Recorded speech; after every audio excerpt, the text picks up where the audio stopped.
Today is Monday, January 10th, 2022, coming up on Roland Martin Unfiltered on the Black Star Network.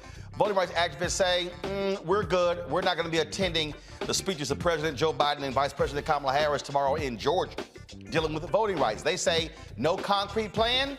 We're not wasting our time. We'll be joined by Cliff Albright, co-founder of Black Voters Matter. We'll talk with Joe Madison, Sirius XM radio show host, now on the 65th day of his hunger strike, focused on passing voting rights legislation in Congress.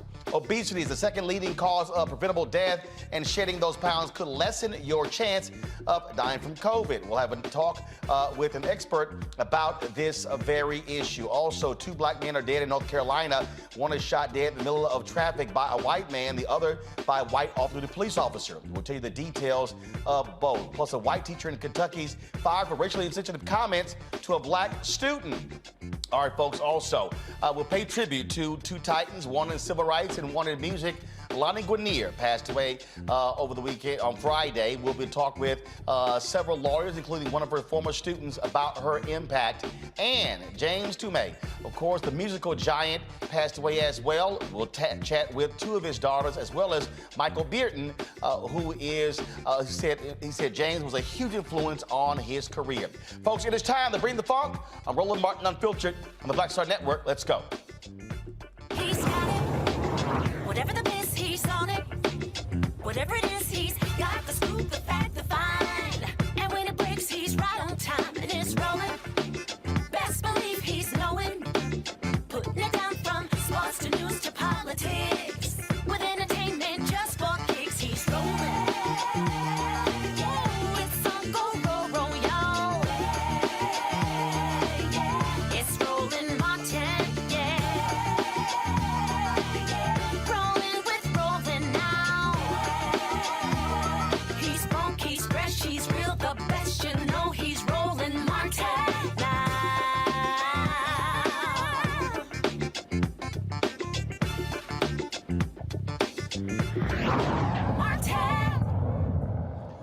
Voting rights groups are making it perfectly clear to President Joe Biden and Vice President Kamala Harris, don't come to Atlanta tomorrow without a plan.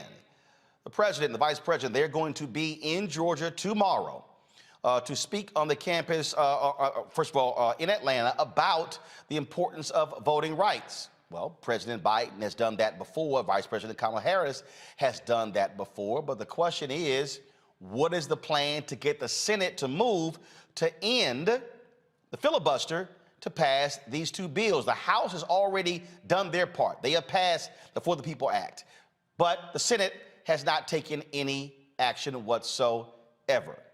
Let's go to Cliff Albright, co-founder of Black Voters Matter, who joins us right now. We're also joined by Sirius XM radio show host Joe Madison, who is on day 65 of his hunger strike, which he started in order to move the folks in Congress to act on voting rights. All right, Cliff, I want to start with you.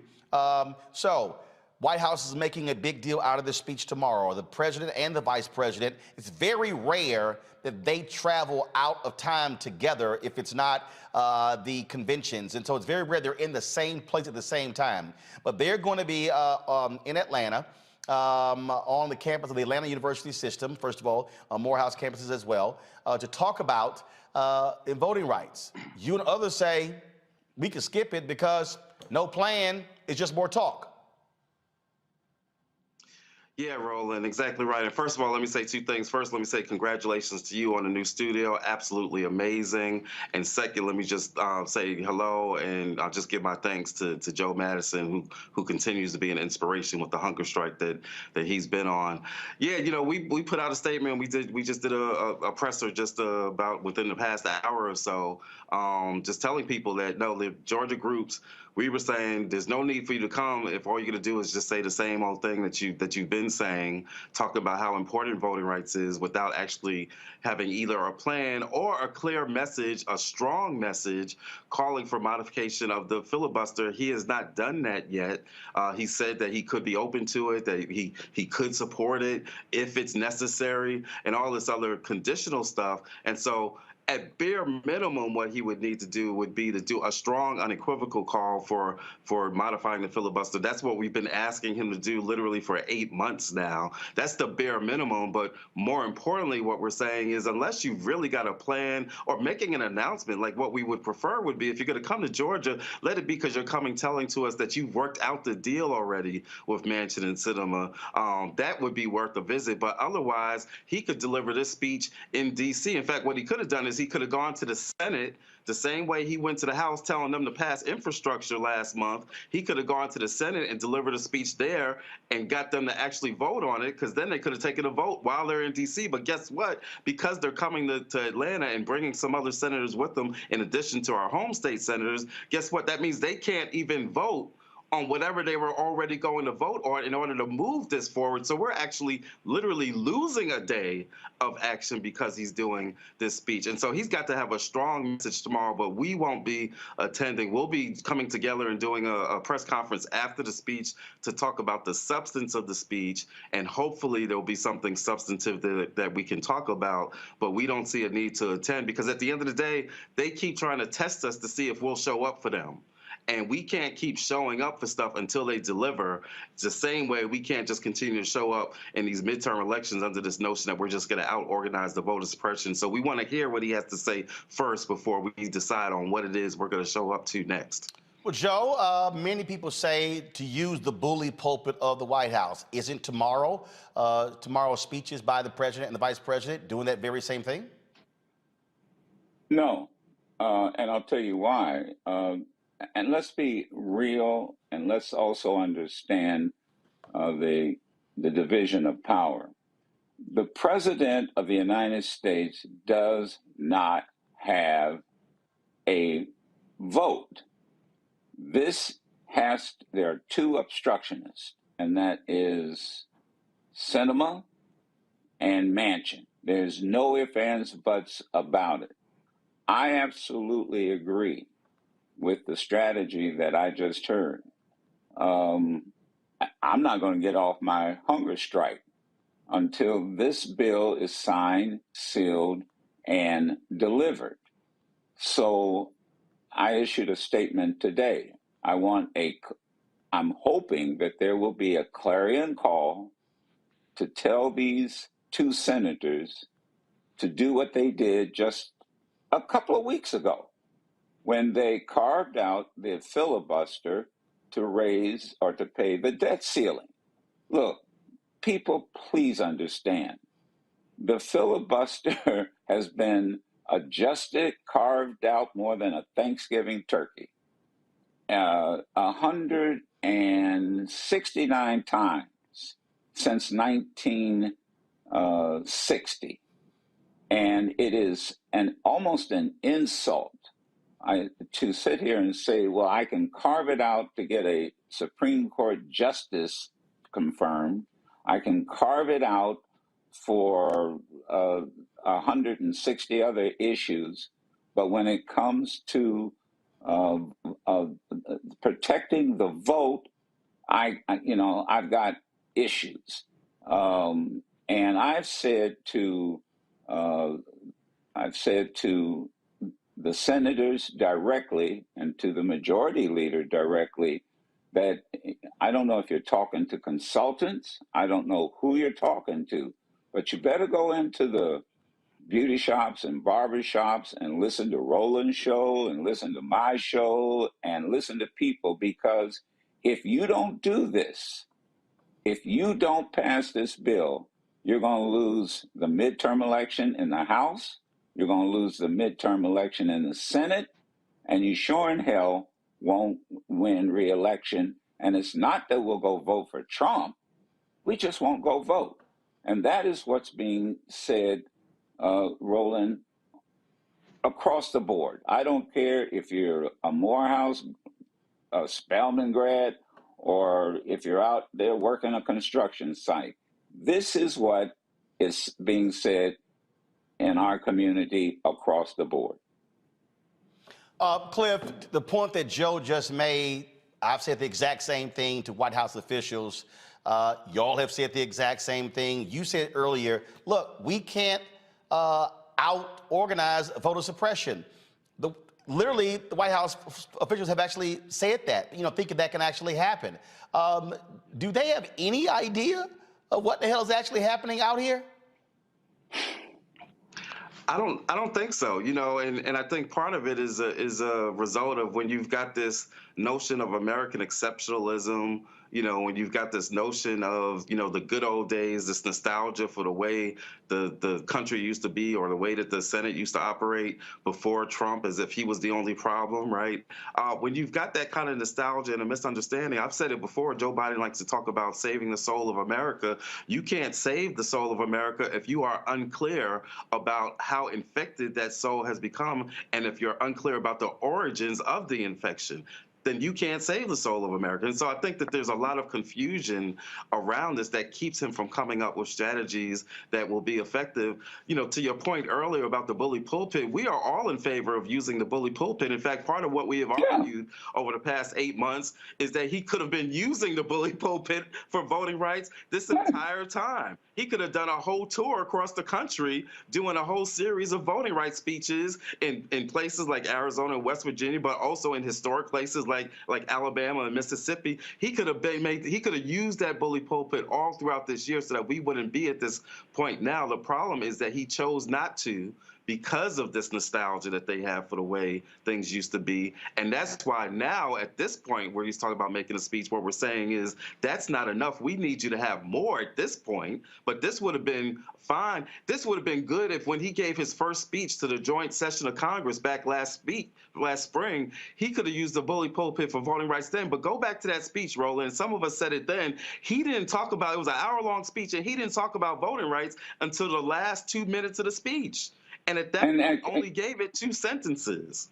And can I add something now? And you brought to my attention. In large part, I blame the mainstream media.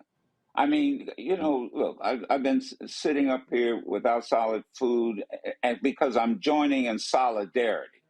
This is not about me. If this is the most important thing that we're now hearing a week before the King holiday, then where it has now mainstream media is now bringing it up.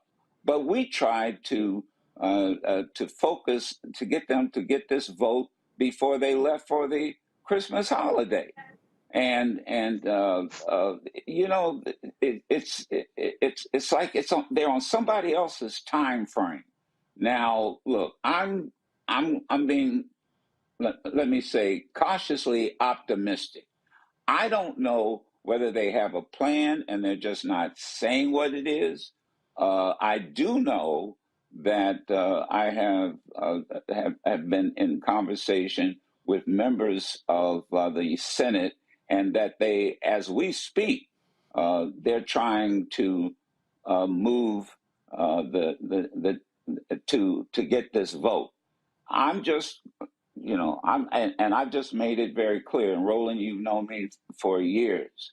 I made it very clear. I'm not going to move on this. I'm going to continue my protest, and until this thing is signed, sealed, and delivered. But if it's not, because I know Roland's next question is going to be, well, then what are you going to do? I'll cross that chasm when I get to it. But let me tell you, it will be a chasm. Cliff, on this very issue, you said this earlier when President Joe Biden went to the Senate, went to the House to meet with him, to press upon them to vote for his bill. We've heard about the numerous times, 300 some odd times, they had folks to the White House on the infrastructure bill. I don't recall, maybe y'all do, but I don't recall a single time where Biden has specifically called Sinema, Manchin, and there are other Democrats who don't want to get rid of the filibuster, has called the leadership and those two to the White House specifically on the voting bill. So again, I get it. You want to give a speech, the backdrop, Atlanta, you're going to invoke MLK, you're going to invoke the people who marched and died and all this sort of stuff along those lines. But if you're not bringing them to the White House and looking them in the eye across the table and say, I want this done, then to me, you're not actually using all of your power. That's exactly right. It's not just that he's not doing the things that, say, LBJ did in 1965 to get the Voting Rights Act passed. Actions LBJ took because movement forced him to, but still, LBJ would lean into it, bring you in his office, get in your face, right? It's not just that he's not doing the things that other presidents have done to pass key pieces of legislation. He's not doing the stuff that he has recently done to get infrastructure passed, as you just pointed out. And whether that's calling them in for meetings, whether that's going to Congress to meet with the House caucus to tell them, look, I need you to vote on this and I need you to vote on it now. He's not done the things that he has done for other stuff. He's not done the things that I'm assuming he has seen done during his 40 years in the Senate.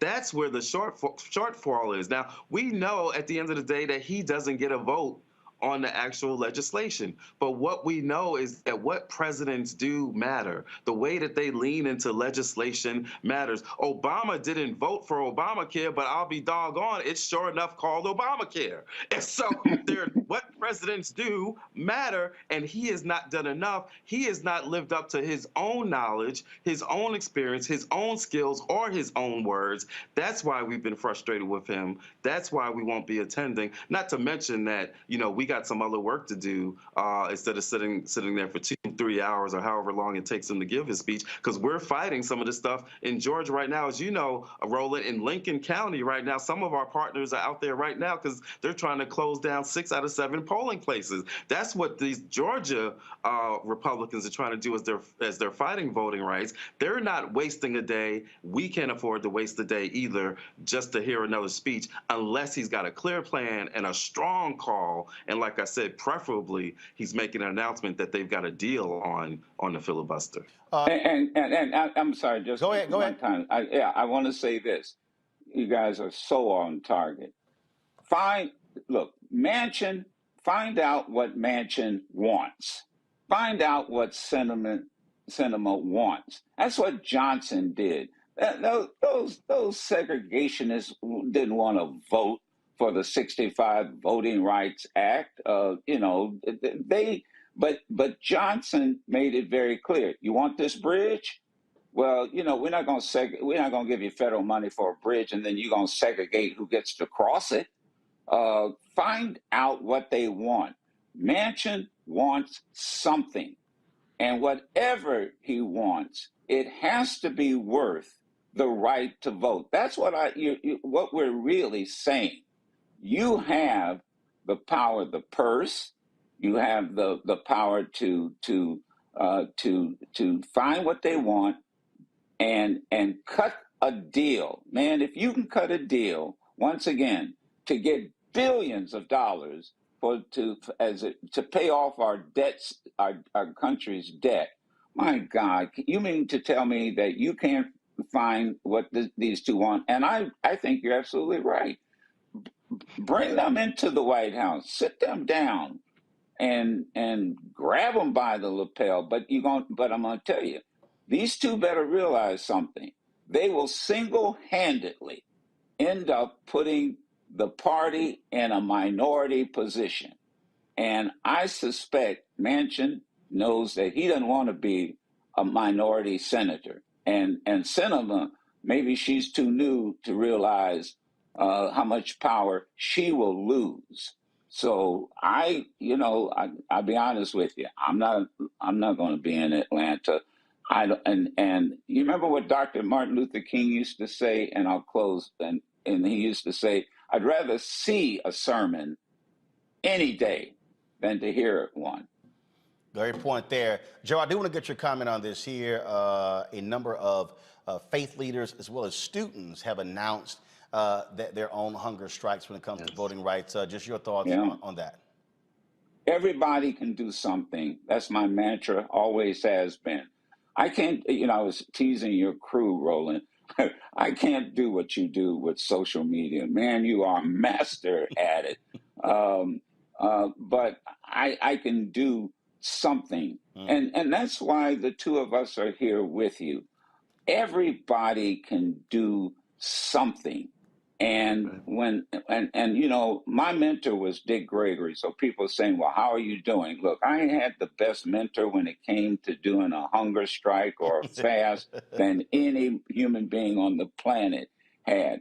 And when I started this, I started because I realized history, that when the first Reconstruction ended, the first thing those folks went after was the vote. The Klan was born. South Carolina, they assassinated Black elected officials. And I see the end of what we often call the second Reconstruction. And I'll be damned if I'm going to have my children, grandchildren, and great-grandchildren asked 25 years from now or whenever history is written, well, what did Pop do to protect our rights? And so, I did what Dick would do. I didn't ask permission to do and if I can sacrifice, and people and students can sacrifice food, let me tell you something. Just as food is essential to sustain life, this vote is a necessity to sustain and maintain this democracy. Absolutely, and that's one of the reasons why, Cliff, we have long made this a priority. People don't know, when I got Journalist of the Year for the National Association of Black Journalists in 2013, it was because of my coverage of voter suppression. So for folks who want to act like this stuff is new, that was 2012, 2013, and it was going on beforehand. And I was watching, I saw this clip on Meet the Press where it was a short conversation, Chuck Todd, Cornell Belcher, and this Republican who was saying, oh, this is no big deal. Everybody wants voter ID. They love, Cliff, to try to make this all out to be about voter ID when this is not about voter ID. It's the closing of thousands of polling locations all across the South since the gutting of Section 4 of the Voting Rights Act. It's about changing of voting hours. It's about targeting the black head of the brother who's a clerk in Harris County who put in some innovative steps. It's stopping all of those things. They want to shrink the voting populace because when you shrink it, Democrats win, when Republicans win. When you expand it, they will admit, oh, we lose because they don't want to appeal to, frankly, beyond white folks. They want to appeal to a sliver of black people, a larger percentage of Latinos. But they want to appeal to white folks, and that's what this whole game is, Cliff.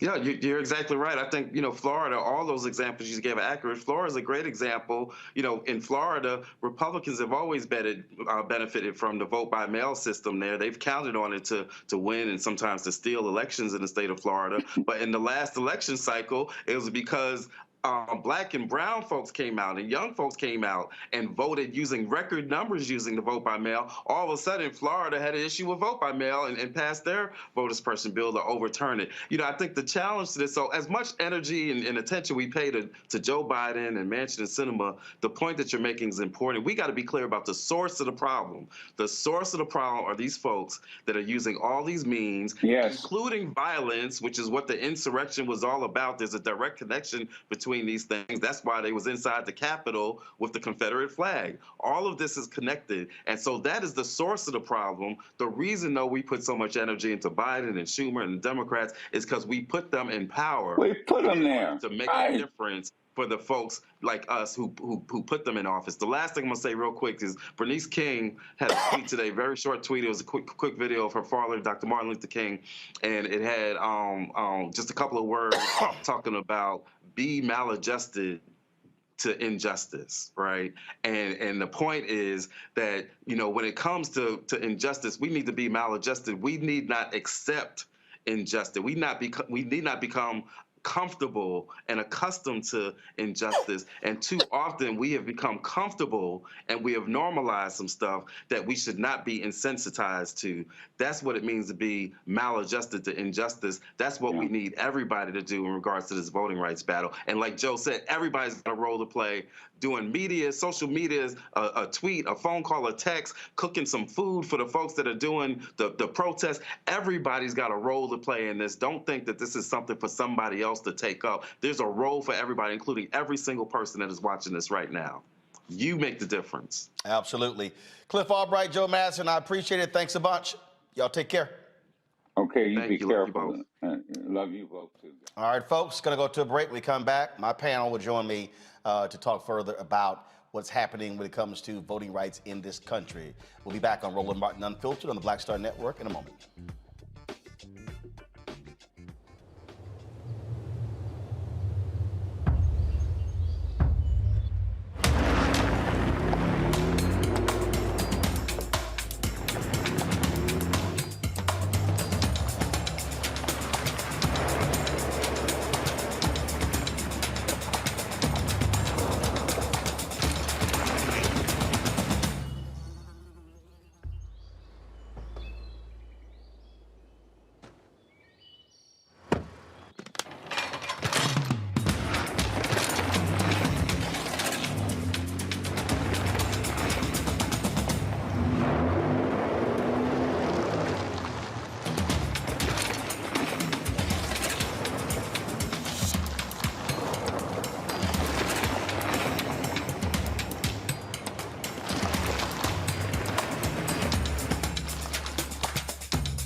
Black Star Network is here.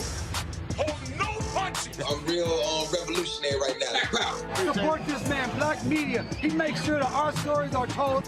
Thank you for being the voice of Black America, Roland. Stay black. I love y'all. All momentum we have now, we have to keep this going. The video looks phenomenal. See, there's a difference between Black Star Network and Black-owned media and something like CNN. You can't be Black-owned media and be scared. It's time to be smart. Bring your eyeballs home. You dig?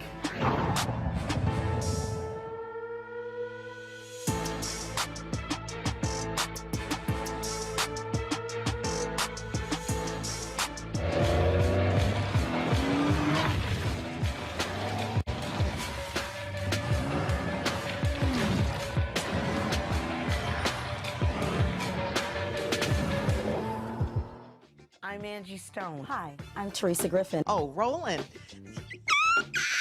Hey, Roland, I am so disappointed that you are not here, first of all. Where's our dance? It's like we get a dance in every time I see you. And so now you're not here for me to dance with, sir. You and your ascot. I need it. I need that in my life right now. Okay, I love you, Roland. What's up? I'm Lance Gross, and you're watching Roland Martin Unfiltered.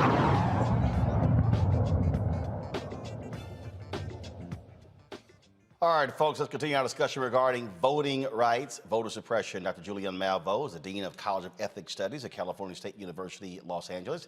Dr. Omokongo Dabinga, Professorial Lecturer, School of International Service, American University.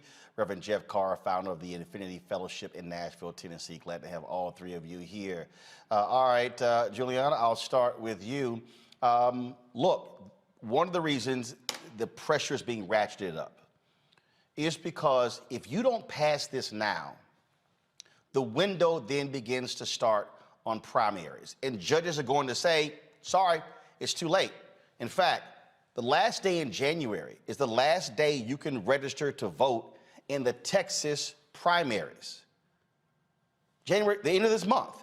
And so this idea that, oh, this thing can continue through March, April, no, it can't. Because even if you pass the bill, judges might say, sorry, too late, not enough time to inform people of all of these changes. That's why this week, max the next week to 2 weeks, is critical. It's absolutely urgent, Roland, and it's ridiculous that President Biden has not put more urgency on this. He spoke on January 6th. He alluded to voting rights. He didn't say much about it. And Jen Psaki said, well, he's going to give a major speech. But Black people are tired of being props. Tired, you're going to go to Atlanta, Dr. King's home. If you're just going to run your mouth, the activists are right.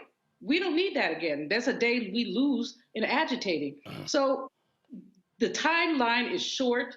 In so many states, you see North Carolina is a prime example of some of the things that are going on. And while the activists have been on point, the Barbara Arnwines, so many other people have been on point, what we know is that the president and the vice president have not given this sufficient priority. And people have pretty much said enough. President Biden said he had our backs.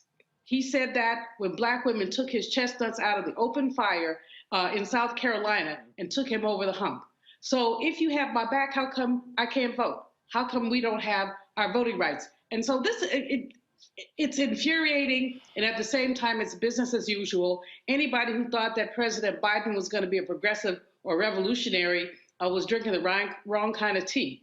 This man has been a centrist. He's a former senator, and he basically is playing by old rules while we have a new demography. The thing here, Omakongo, that we have to also understand, this goes beyond Black people.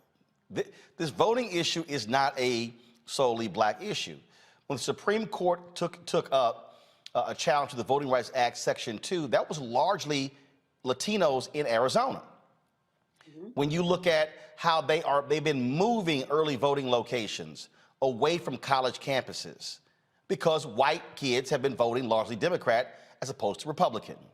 And so the attack on voting rights is not an attack solely on Black folks. It is an attack on America.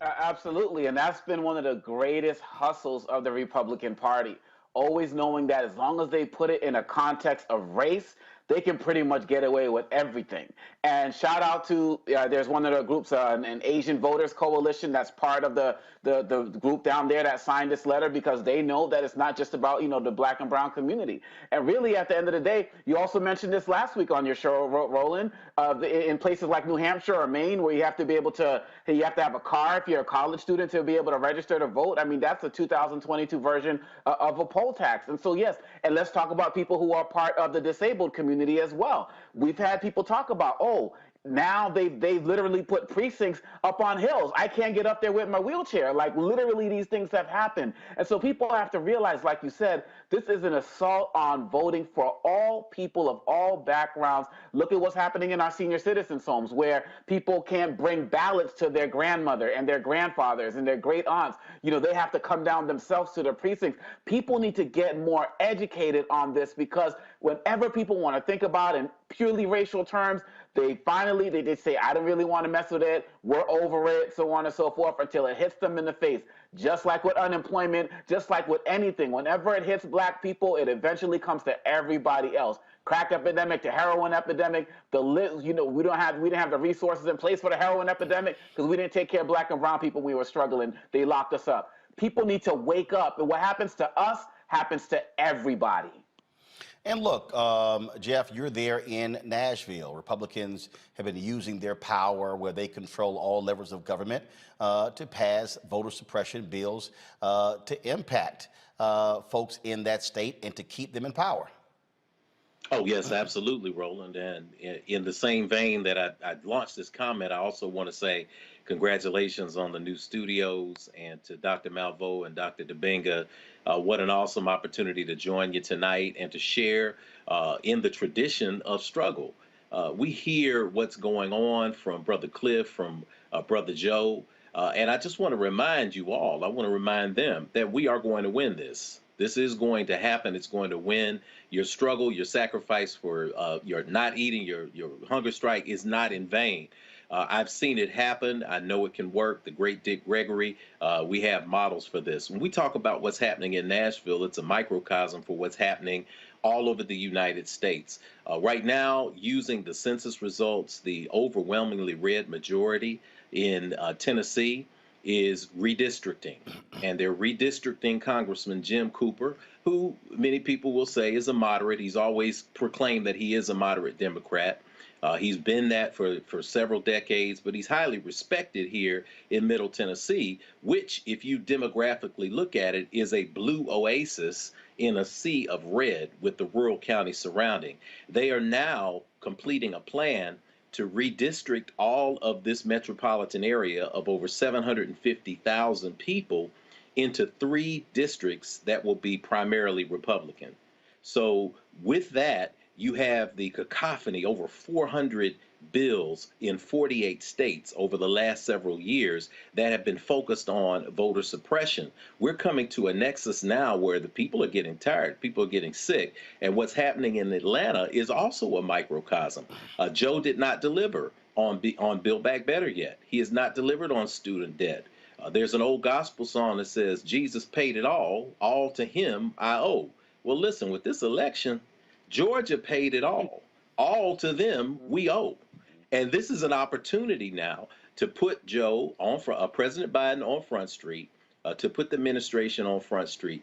And as I was doing a little bit of math here, I came up with a curious number. That number was 45 and had very little to do with the last president, but it had everything to do with the number of years Joe Biden has been in some political office in D.C.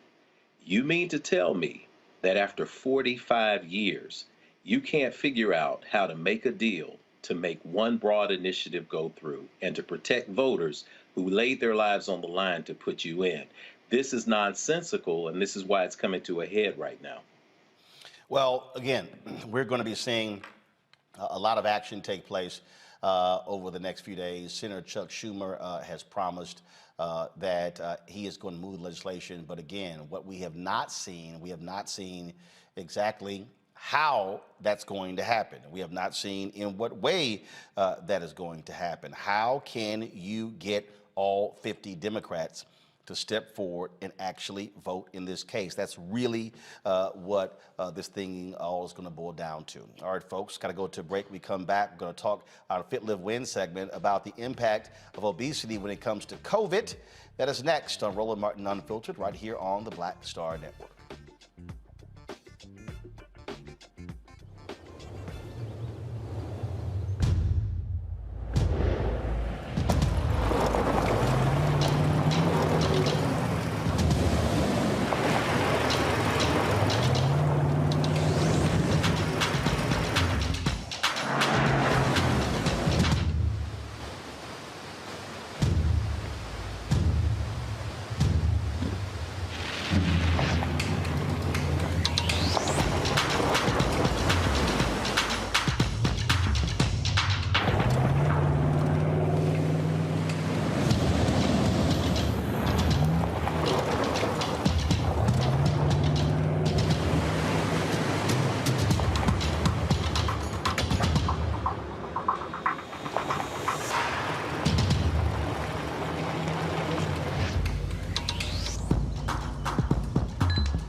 Till's murder, we saw struggle for civil rights as something grown-ups did. I feel that the generations before us have offered a lot of instruction.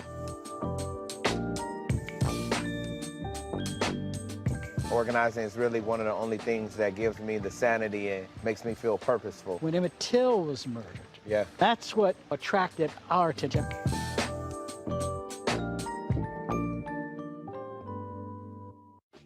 My name is Charlie Wilson. Hi, I'm Sally Richardson Whitfield. And I'm Dondre Whitfield. Hey everybody, this is your man Fred Hammond, and you're watching Roland Martin, my man, Unfiltered.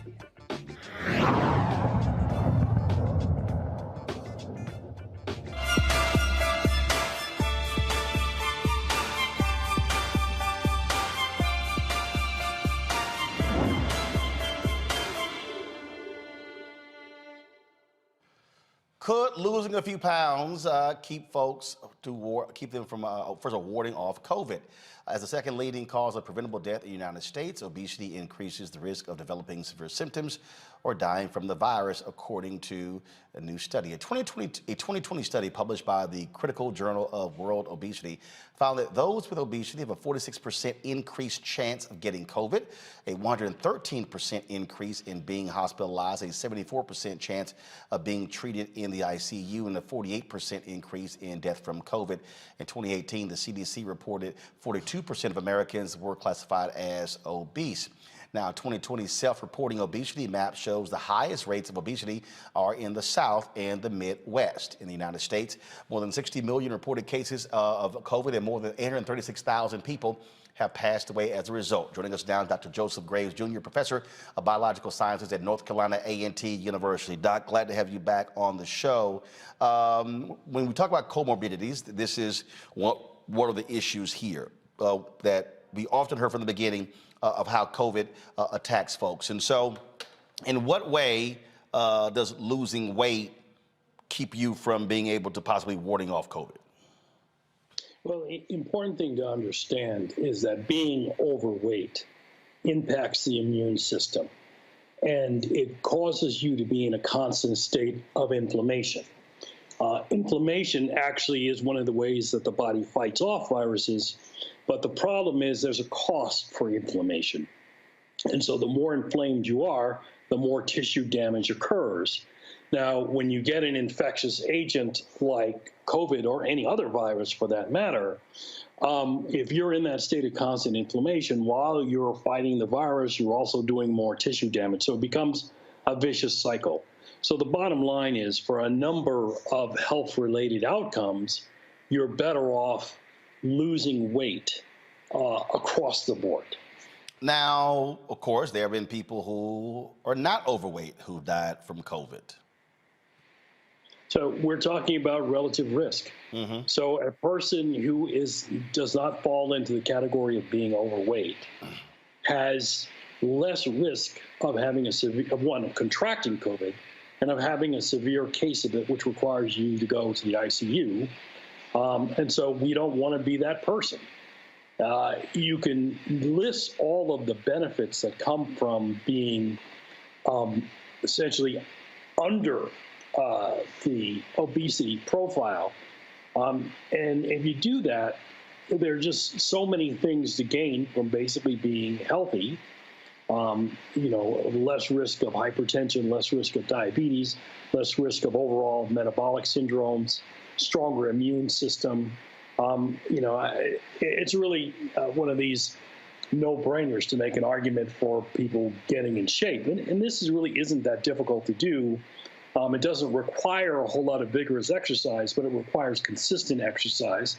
It requires watching what you eat. And then the biggest issue for most people is that we've created a society where food is marketed to them that leads them to obesity. And that's why, beginning in the 1950s, we began, worldwide an obesity epidemic.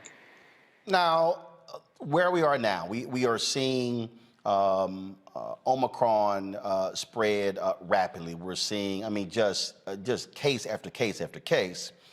And one of the things that has really jumped out, you now have medical experts saying, hey, we're just simply going to have to get used to living with COVID. When you hear that, what does that mean? Because, again, there was a thought that, okay, how do we get beyond COVID? So are they suggesting that from this point forward, COVID is always going to be with us?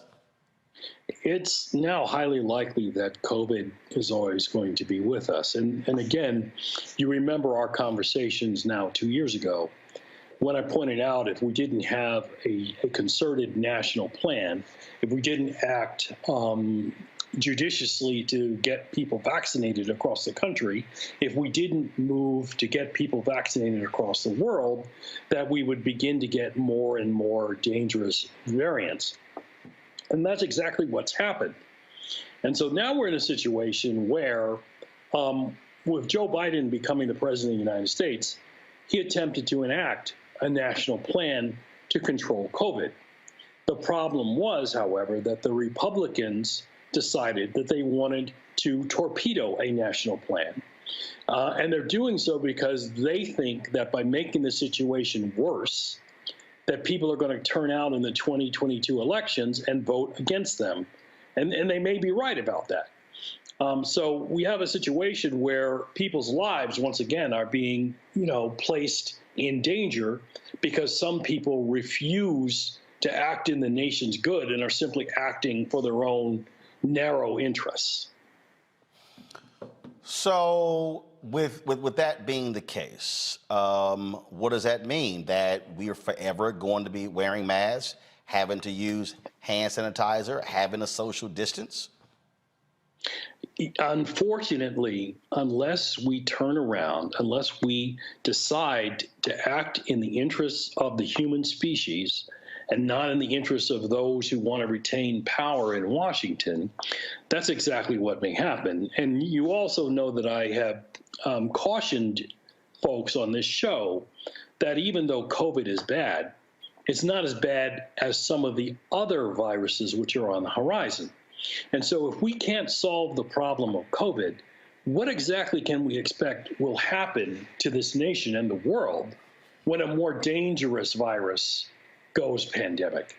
My argument would be we could be looking at hundreds of millions of people dead like we did in the 1919 H1N1 influenza pandemic. And so we really need to be taking how we address what we do with COVID as a cautionary lesson for how bad things can get. And unfortunately, once again, we have a whole bunch of people in Washington who have made it very clear that they really don't care about the lives of the American people and that all they care about is lining their own pockets. Questions from the panel. Jeff, I'll start with you. All right. First off, thanks, Dr. Graves, for all the work that you're doing. Thank you for everything that you're putting into the world. And thank you for being on the front line, not only of research, but of implementation to try to save people, starting with our people and moving toward humanity. We know we're living in a space where something like an infectious disease has been politicized, and yet we still have to be able to look out for each other. Weight loss goes across all spaces when you talk about health. Whether that's blood pressure, diabetes, hypertension, any number of things. What can we say in a general way to get Uncle Ricky and Grandmama and Cousin Jeannie? What do we say to them to say, listen, this is the time to get off the couch and do something that's going to help save your life? Well, I think one of the problems that we have is viewing the causes of obesity as simply, inadequacies of individuals. And if you think the issue is, just convince Uncle Ricky to get off the couch, then we're never going to solve the obesity epidemic. The problem is systematic. For example, in the 1950s, food companies began to add sweeteners to virtually every product we eat in the form of things like high fructose corn syrup. And they created a market, and they created a society that was essentially addicted to these high-sweetened foods. And they became part of American culture. And, as Malcolm X said, he was never surprised when chickens come home to roost. And that's exactly what we have in the obesity epidemic. We have a systematic change in the way the nation eats, in the foods that are made available to them, in the pricing of foods, where it's actually cheaper to eat, high carbohydrate, high sweet level foods than it is to get healthy foods. And again, these things were differentially propagated in Black and brown communities. And so now we have an obesity epidemic, and then you add to that an infectious agent like COVID. And once again, we have a perfect storm that's destroying people's lives. So again, we want to convince our loved ones that they should do something to improve their diet. In fact, my doctor told me the same thing over the Christmas vacation, that I had to take more time to exercise, that I needed to change my diet. And I've been doing so. But the simple fact of the matter is much deeper than that. When you turn on the television at 8 o'clock at night to watch the football game, and then there's Pizza Hut, and then there's McDonald's, and on and on and on. And so that's the problem we have. It's not simply an individual solution, it's a systemic solution. Julian? Doc, I'm so glad that you made that point about the systemic solution. And my brother, I'm glad that you raised the question about getting somebody off the couch, because it is systemic, and it's really about predatory capitalists extracting surplus value from people. As you say, when you turn on the television and you're barraged with candy commercials, pizza commercials, and some of that food looks good, but it's not good for you. But it's not just about an individual and their diet. It's about the individual who lives in a predatory capitalist structure that is designed to exploit them. Among the most exploited, which I'm very concerned about, are African American women. According to some statistics, 4 in 5 of us are either overweight or obese. Another statistic says 56% of us have a body mass index of over 30. We know that African American women carry the burden of our people on our backs. And we know that many, because of depression, overwork, whatever, are self-medicating. Do you have, and that self-medication comes with food. I have a colleague one day, I said to her, "What are you doing?" She said, "Eating." I said, "What are you eating?" She said, "A cheesecake." I said, "Surely you mean a slice of cheesecake." She said, "No, I'm gonna eat the whole thing." I'm like, all right, no comment. But what can we say to Black women specifically about this? Because not only are we killing ourselves through what we eat, but we're also modeling certain kind of behavior for our children, and especially for our daughters. Dr. Malvo, I'm really happy that you made that point, because again, this goes to the systematic oppression of Black and brown people in the United States. We know full well that the brain is wired to respond to oppression in bad ways. One of those ways is to seek immediate pleasure. And food is one of the most addictive forms of pleasure, in many ways more addictive than heroin.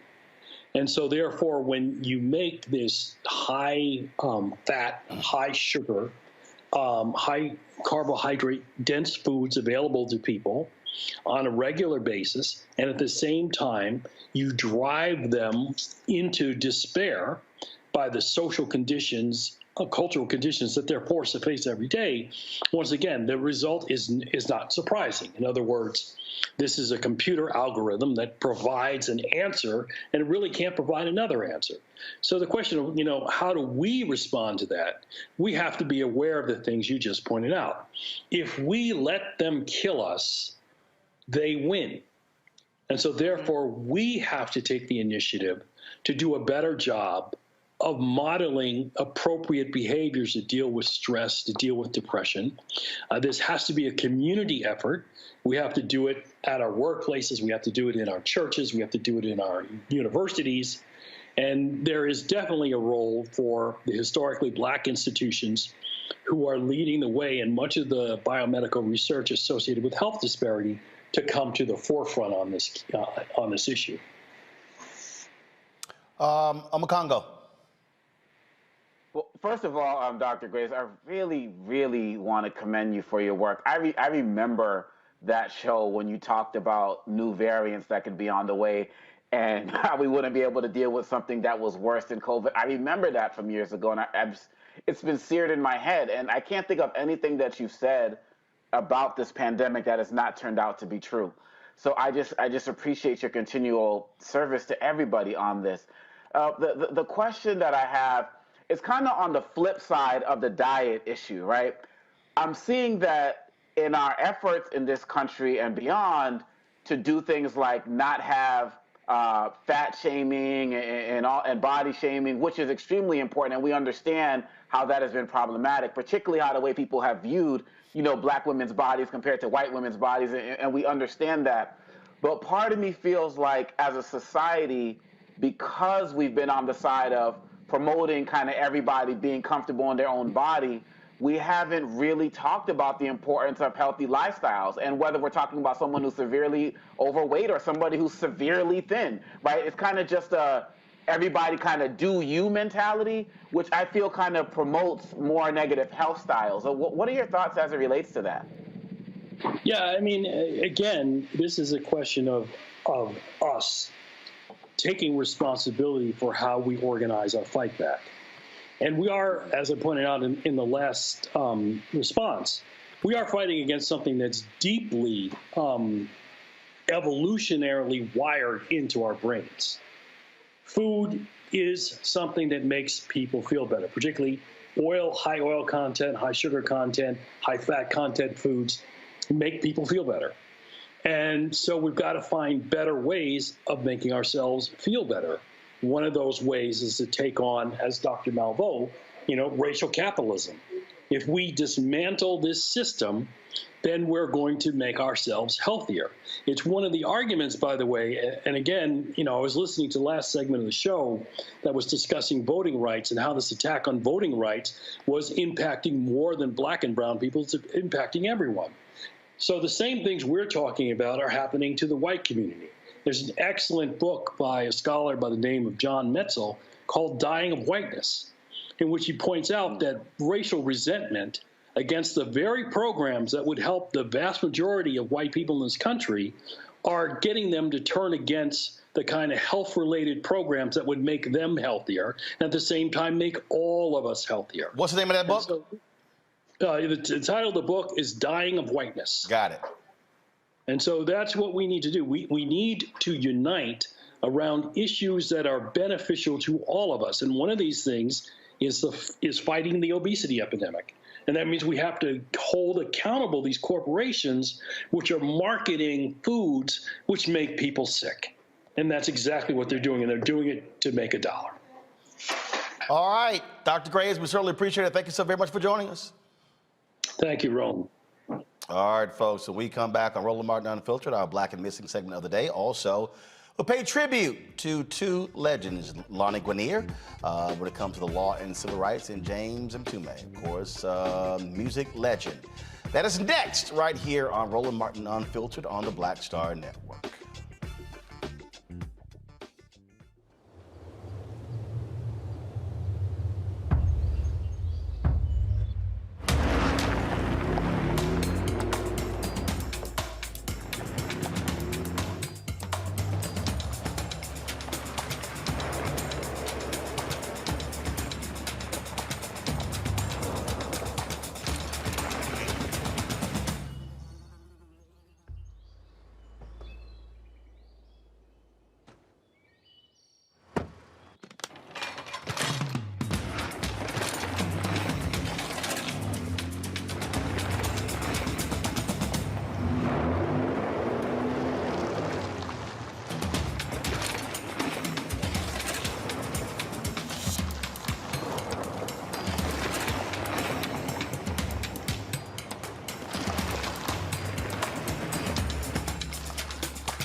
Black Star Network is here. Oh, no punches! I'm real revolutionary right now. Support this man, Black media. He makes sure that our stories are told. Thank you for being the voice of Black America, Roland. Stay black. I love y'all. All momentum we have now, we have to keep this going. The video looks phenomenal. See, this difference between Black Star Network and black-owned media and something like CNN. You can't be black-owned media and be scared. It's time to be smart. Bring your eyeballs home. You dig?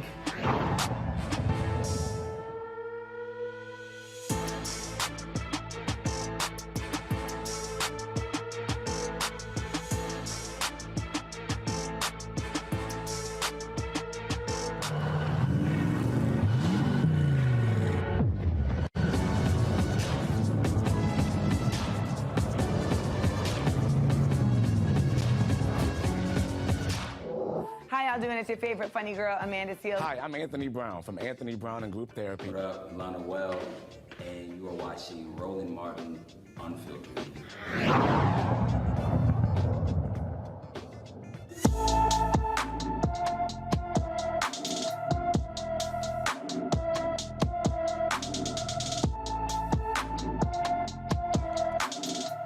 Denaria Hall was last seen on December 24, 2021 in Sarasota, Florida. The 16-year-old is 5 feet 9 inches tall, weighs 125 pounds with brown hair and brown eyes. If you have any information, please call the Sarasota Police Department at 941-316-1199, 941-316-1199. In North Carolina, a road rage incident leads to the fatal shooting of a black man. Now, folks, we want to warn you, this video, although short, is quite graphic. And so we're giving you a little enough time to turn away or to get your children out of the room. Here is that video.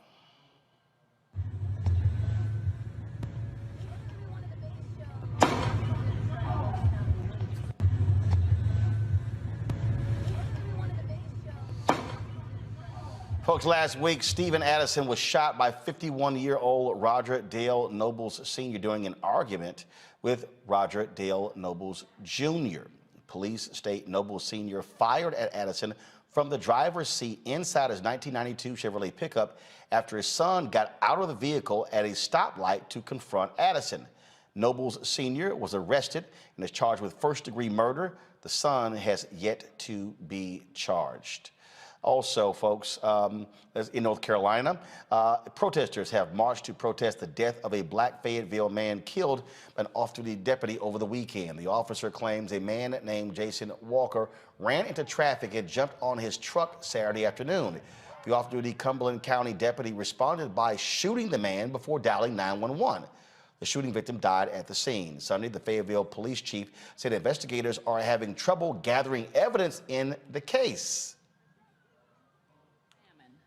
What is considered the technology of the truck, the black box computer, which logs speed, braking, impact, and other events. That computer did not record any impact with any person or thing. We currently have no witnesses who claim that anyone was hit by this truck. We went back and reviewed body-worn camera footage, and individuals at the scene indicated they did not witness the incident. The name of the off-duty deputy has not been released. The North Carolina State Bureau of Investigation is now in charge of the case. So a guy jumps on your truck, Julian, and you shoot him? Well, you don't call cops first? Hello? These white folks have gone trigger happy, and basically they've been given permission to go trigger happy by a number of events that have allowed them to do this. This is crazy. This man did not run on this man's car. This white guy just decided that he was going to shoot somebody. He may have had some provocation, just like the previous one may have had some provocation. How do you get out of your car so let your daddy shoot somebody? I mean, this is just the fullest extent of the law has to come down on these people. They have to start serving serious jail time. I'm glad they got the guy who shot the brother over the little argument. But this one here it's horrifying. And it's horrifying for those of us who understand that law, there is no law enforcement. It's so-called law enforcement. Law and order is justice for some and not for all. It's disgusting, but it's where we are right now. Other thing here is we talk about these road rage incidents when you have places like Texas, Jeff, where they're changing the law, where you don't even have to have a permit to even carry a gun. Well, actually, I'm going to go to Congo. I mean, this is the kind of things that we see and what happens. Yeah, absolutely. And they're trying to pass the same law in Georgia, and it's going to be coming across the country as well. Look, the tragedy of what happened with Ahmaud Arbery is what connects with these cases as well. For every Ahmaud Arbery where we get a life sentence for people like those murderers, there are cases like these two that we just saw, hundreds of them across the country that involve average citizens, law enforcement, retired law enforcement officers that don't get noticed, that don't get their recognition. And that is the saddest part about this. And I'm hoping with these two brothers who were slain, that we get the same type of justice, or I should say accountability, that the Arbery family had. But it's sad, Roland, because this is just happening so many times. And it's like, if you don't have the camera, your chances, remember what Arbery's mother had to do even to get to where she got, right, in the beginning. If you don't have the camera, it's like your chances of getting noticed on these situations is just ridiculous. And so I applaud the brother, former military man, 32-year-old, father of 3, for standing up for himself. Clearly, that is from what we can see. The son who was right next to him when he got shot didn't even flinch, didn't even offer any assistance. They just blew his life away as well. And we need to stay on this to make sure that in both situations we get the accountability that family deserves, because there can never be real, actual justice when our people are taken like that. Absolutely. Let's go to Kentucky, where a teacher is out of a job after footage shows him assaulting and racially attacking a student last year. William Bennett was a science teacher at Marion C. Moore School in Louisville. The investigation by the school district found Bennett escalated the situation and made inappropriate comments. The student involved alleges Bennett said, "You're just going to be another black boy shot." Before losing his job, Bennett was assigned to non-instructional duties. The teen was suspended for 10 days and faced an assault charge over the incident. Okay. That's sort of what happens when we have our folks in our classrooms. All right, some people don't need to be in our classroom teaching our children. New Orleans City Council unanimously voted to honor musician Alan Toussaint by changing the name of Robert E. Lee Boulevard in Toussaint's honor. Alan Toussaint was a musician, producer, and songwriter who heavily influenced New Orleans rhythm and blues. He was inducted into the Rock and Roll Hall of Fame in 1998 and awarded the National Medal of Arts by President Barack Obama in 2013. He passed away on tour in Spain in 2015. The renaming will take effect on February 1st on the 4.5-mile street. It was then Mayor Mitch Landrieu, Julian, who made the effort to start removing these Confederate monuments. White folks there were not happy, but bottom line is it's a good thing that these Confederate monuments are coming down and named after black heroes. Roland, I was excited to hear about this, first of all, because Alan Toussaint was just such a great musician. I had the honor of hearing him play a couple times in New Orleans. But secondly, there should be nothing, not a toilet named after Robert E. Lee. The man was a traitor, and the fact that the Confederates or Southerners are so fascinated with them is really their fascination with enslavement. There are a whole lot of other names that need to come down, a whole lot of other statues that need to be shattered, but more importantly, a whole lot of other structural racism that needs to be dismantled so that we can move forward as a free people. All right, Congo, you can now get a black woman on your money. Maya Angelou is going to be on the U.S. Quarter as part of the American Women Quarters program. The poet laureate, artist, and activist is the first black woman featured on the quarter. The other women minted through the program. First Cherokee Nation woman chief, the first Chinese American Hollywood star, a voting rights activist, and the first American woman in space. The quarters will be available from now until 2025. Still want that Harriet Tubman on the $20 bill, though. Yes. No, most definitely. We still need to get that. This is I'm going to be getting a hand on that coin. I mean, Dr. Maya Angelou, you can't honor her enough. I mean, I credit her with saving my life as a child by discovering her work. And so it's such a pleasure to see, as well as the other people that you mentioned as well. We don't do enough in this country to honor women, and especially black women and Native American sisters as well. And I appreciate this effort. More needs to be done, but it's just a beautiful thing to see. Julian? You know, I'm excited. I'm very excited. As you say, we want to see that $20 bill, and certainly that man who preceded President Biden and his team at the Fed slowed that down, at Treasury rather, slowed that down considerably. But this quarter thing is really great. I'm going to try to get every single quarter they put out there. And, you know, Dr. Maya was one of my mentors. She was on my board when I was at Bennett College. I thought the world of her. And as you said, we can't celebrate her enough. She is the epitome of the American dream. All right, folks, going to a quick break. When we come back, we'll pay tribute to civil rights and legal pioneer Lani Guinier, who passed away on Friday. We'll also pay tribute to a legend in music, the great producer, musician, James Mtume. You're watching Roland Martin Unfiltered on the Black Star Network.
I'm Chrisette Michelle. Hi, I'm Chaley Rose, and you're watching Roland Martin Unfiltered.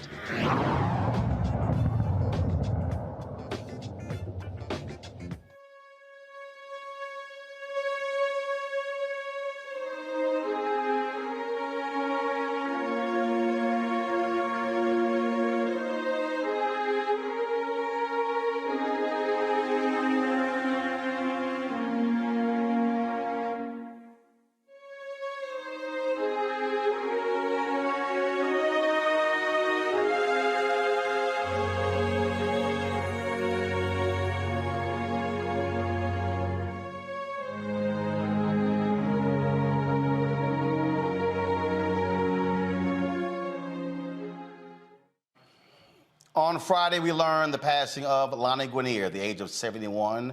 The announcement was made that she was surrounded by family and friends. Lani Guinier, of course, was the first woman of color who was tenured at Harvard Law School. It was a very contentious issue when, of course, you had leaders there who were demanding for women to finally get their just due, and she became the first woman of law. She was the Bennett Bosky Professor of Law Emerita at Harvard Law School.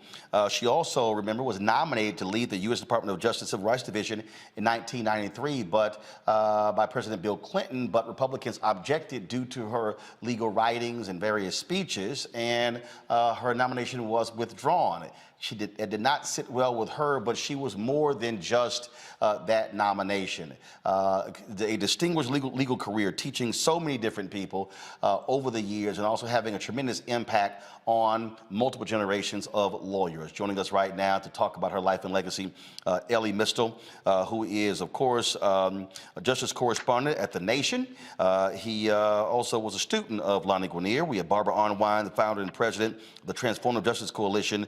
Lori Daniel Favors, the executive director of the Center for Law and Social Justice at Medgar Evers College. Elie, I want to start with you. Being in her classroom, what was that like? Yeah, well, I mean, she's a real intellectual giant. And when I showed up to her class, look, she taught at Harvard. That's where I met her. You know, you're a black kid. You go to Harvard. For the most part, things have worked out for you. All right, like that's just being honest. Like, things are going well in your life. And then so you get there and you kind of have this sense that, well, if I just keep doing the right things and, checking the right boxes, things will continue to go well. The fights that my parents had to fight for representation, for equality, those are my parents' fights. I have all these different battles, right? Me and Chet, we're going to hang out. And Lani Guinier was one of those people that you meet in life that tells you, no, son, no, young buck.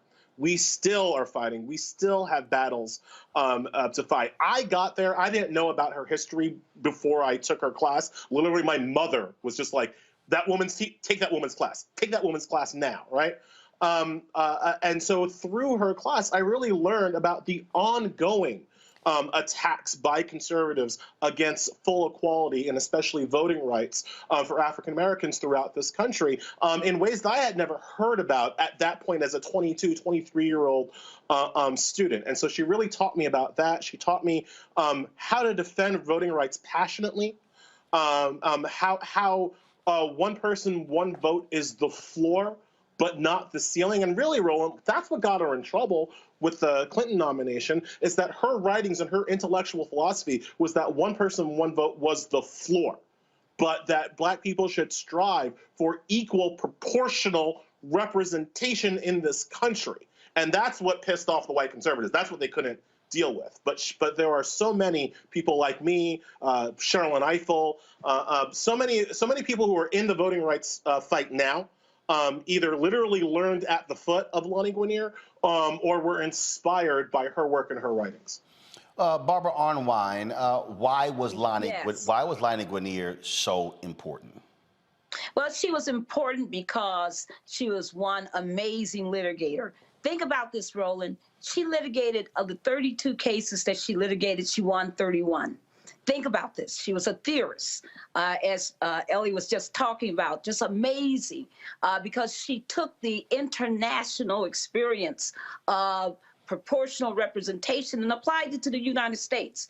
Imagine if we actually used that. You know, the average state legislature to this day is about 25% women, with Nevada and one other state being an exception.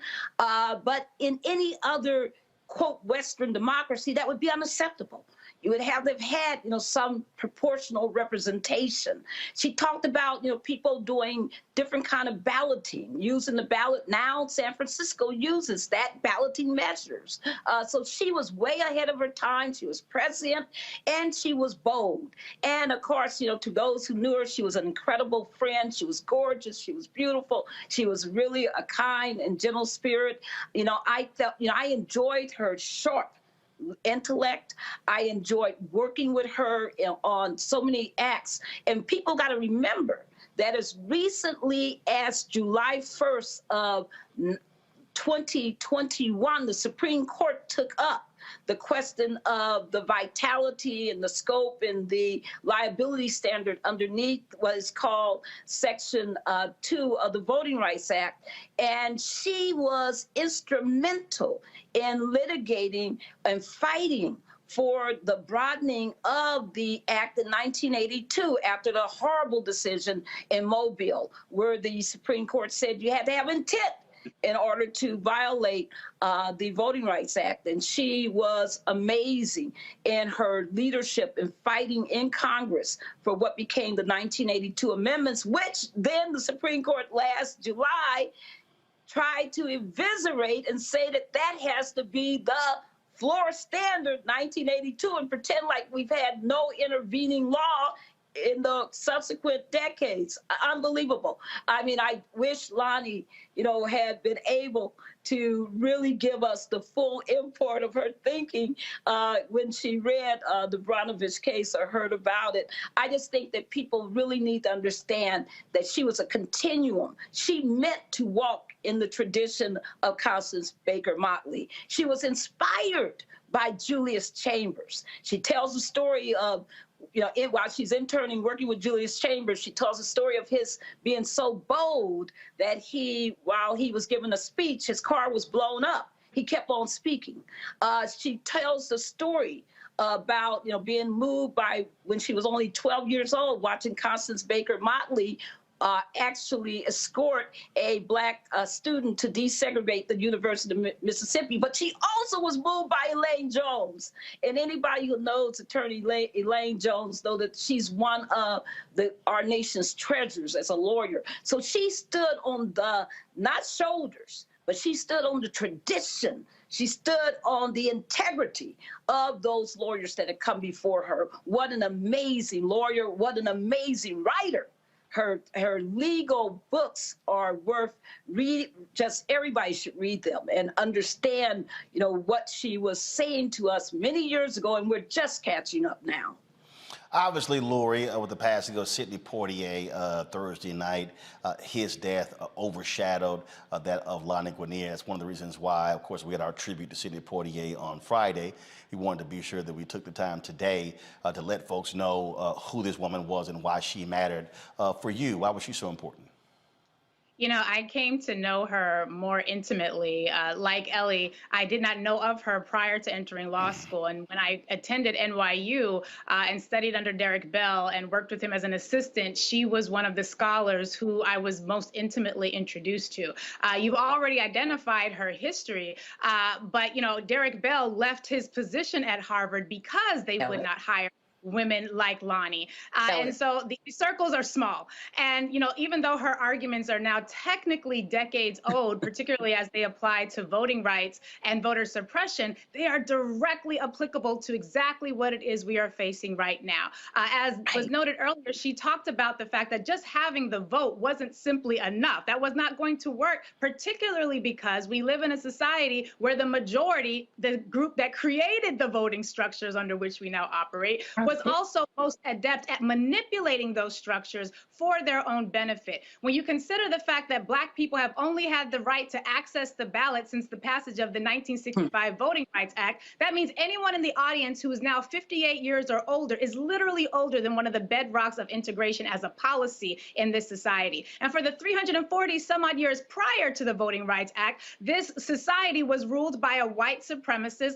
plantocracy or slaveocracy that was specifically and very intentional and proactive about manipulating the electoral process to ensure that benefits would always end up in the hands of white Americans. And Lani Guinier's arguments, which literally are directly applicable to the voter suppression we see right now, to what's happening with redistricting all across the country, where Republicans are intentionally packing as many Black people into as few districts as possible, or conversely cracking our communities into as many districts as possible, or conversely stacking our communities so that you take the most economically and electorally vulnerable and place them in communities where they are outnumbered by those who are most adept at manipulating this system. And you realize that her arguments about proportional voting and representational voting are exactly relevant to the harms that we are facing right now. And quite frankly, here in New York City, we saw the benefit of that with ranked choice voting, one of the first elections that we've ever had with ranked choice voting in 2 years ago. And we were able to see what it could look like if her arguments had been taken more seriously when she was being considered and had been put up by the Clinton administration, had she been allowed to defend those arguments on the Senate during those hearings, as opposed to having that opportunity taken from her. And I was a bit too young to know the full impact of what Bill Clinton's treachery it really indicated. But now that I am older and I no longer think and speak as a child, I'm quite clear that had she been given the microphone at that time with the ability to speak that truth to that power, it would have been so disruptive to what the good old boy network and the voter systems were able to tolerate at that time. But I would have loved to have seen what our world would look like had she been given a chance to really articulate what it was she was advocating for before that opportunity was taken from her by the Clinton administration. You know, Ellie, for all of the people who whine and complain about critical race theory, they really have no understanding of the role that legal theories play in our society and how these legal theories that are taught in classrooms and that are taught on university campuses, how they then do have a direct impact in real life. And so Lani Guinier was an example of that. I mean, as one of the leading voices on voting rights. When you look at what's happening now with voter suppression, you look at what's happening now with Republican efforts. I mean, she was one of those folks who was warning us against this type of treachery for a very long time. Critical race theory is but one way to think about the law, right? That's really all it is. How to think about the law, how to think about the structures of the law and what you as an African-American person, as a Black person, as a new immigrant person, what you might be up against in this society. It should be lost on nobody that the Voting Rights Amendment, the Voting Rights Act, the 1982 amendment was largely written and thought of by Lani Guinier. And that is that same amendment that Lani Guinier kind of thought of and helped intellectually push forward is the amendment that John Roberts, the current Supreme Court Chief Justice of the Supreme Court, that's what he cut his teeth on arguing against. He was brought in by the Reagan administration into the Reagan Attorney General's office to argue against the 1982 Voting Rights Amendment. So our current you want to talk about critical race theory? Our current Chief Justice has been the guy fighting for white supremacist view of voting rights, fighting against the advancement of Black people and voting rights for his first job out of law school. That's this guy. So literally in 2005, when I am a lawyer, when I am I'm not on TV or anything like that, and I hear that George W. Bush is nominating a new guy to be Chief Justice, I email Lani Guinier and I'm like, what can you tell me about this man's voting rights history? And boy, does she have some thoughts about John Roberts in 2005, right? So like this is the kind of not just like kind of intellectual history. This is the institutional memory that we lose sometimes when these giants pass away. But the last thing I just want to say, Roland, is like fear not, because not only does Lani Guinier have just you talk about the NFL, the coaching tree. Lani Guinier's coaching tree is deep, yo.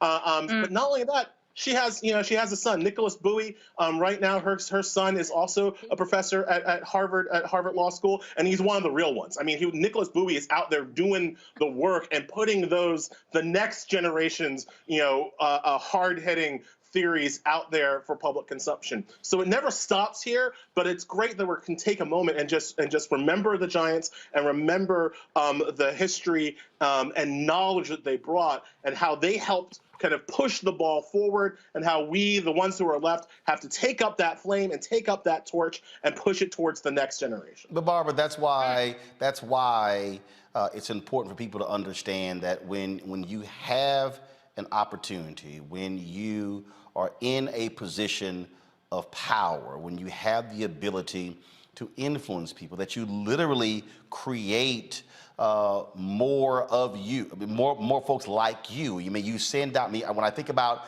the great leader John Maxwell, he has told preachers, it's time for you to go. It's time for you to leave. And a lot of times people want to hold on to it, but no, what makes people great is not just what they did in, with their particular life, but how they were able to sort of create acolytes and create more folks to be able to, as Ellie said, to carry the torch forward. That was her life's ambition. She taught at the University of Penn before she taught at Harvard. She loved her students. She fought for diversity. She was, really beloved by her students. I can't even begin to tell you. I gave the commencement address for the University of Pennsylvania's law school right before I think she left. And it was really touching to hear so many tributes and accolades and love for her. But I also want people to understand her graciousness. When we fought that battle to try to get her confirmed for that nomination as Assistant Attorney General for the Civil Rights Division for the U.S. Department of Justice. When we fought that battle, Elaine Jones, all of us were there talking with Lani, doing everything we could, the NBA, the National Bar Association, that is, and so many others were there. And it was, we fought with everything we had, because she deserved that job, and she would have, let's imagine what America would have been if she had been able to have done that leadership. And it was a cowardly act for Clinton to withdraw her nomination, and we were furious, and we were so upset. But guess what she did?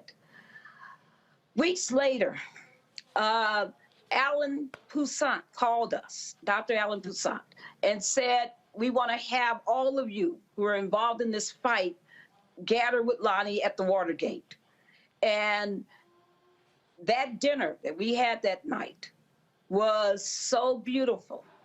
It was painful, but it was beautiful because she was just, it was like she was trying, like we had all lost the nomination, not her. She was just so wonderful and beautiful in that moment. And people, I know you don't want to hear this, but that dinner was paid by Bill Cosby.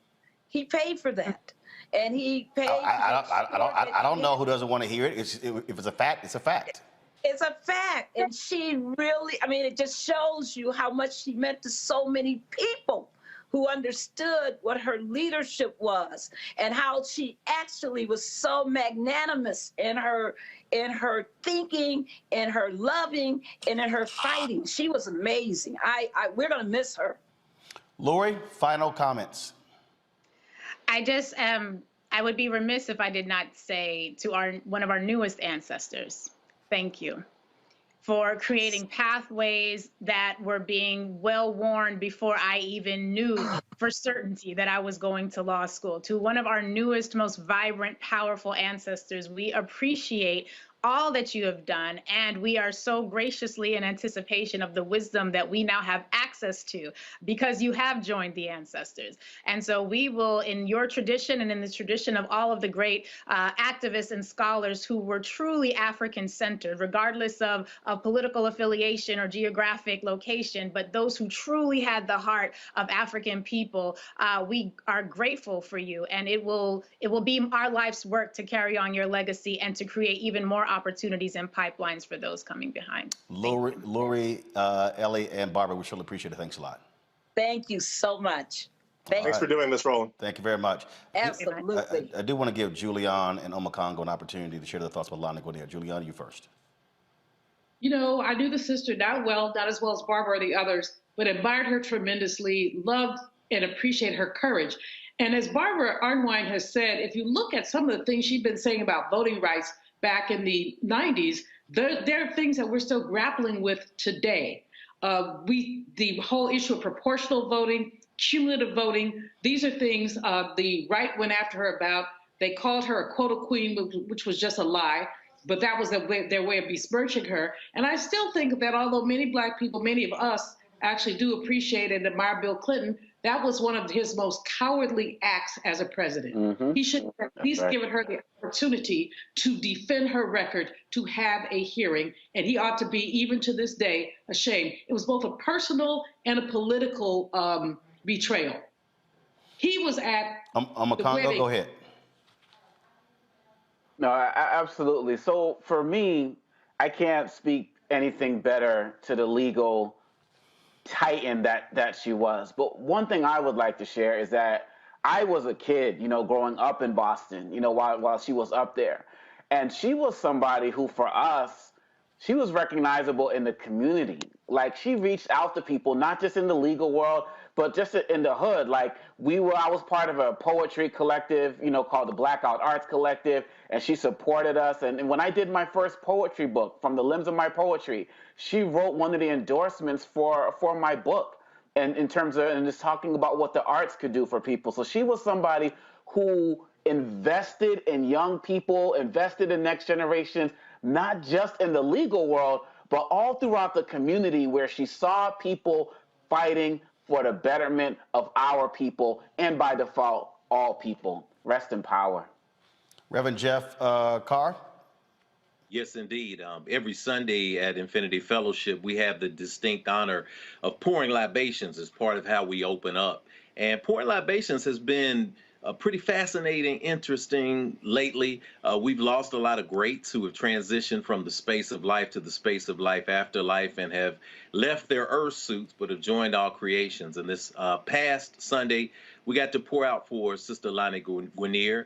And in doing so, being able to have conversation with younger people, particularly millennials, who may not know who she was, who may not know what she fought through, who may not have known how big of a winner she truly was while she was walking around in the body.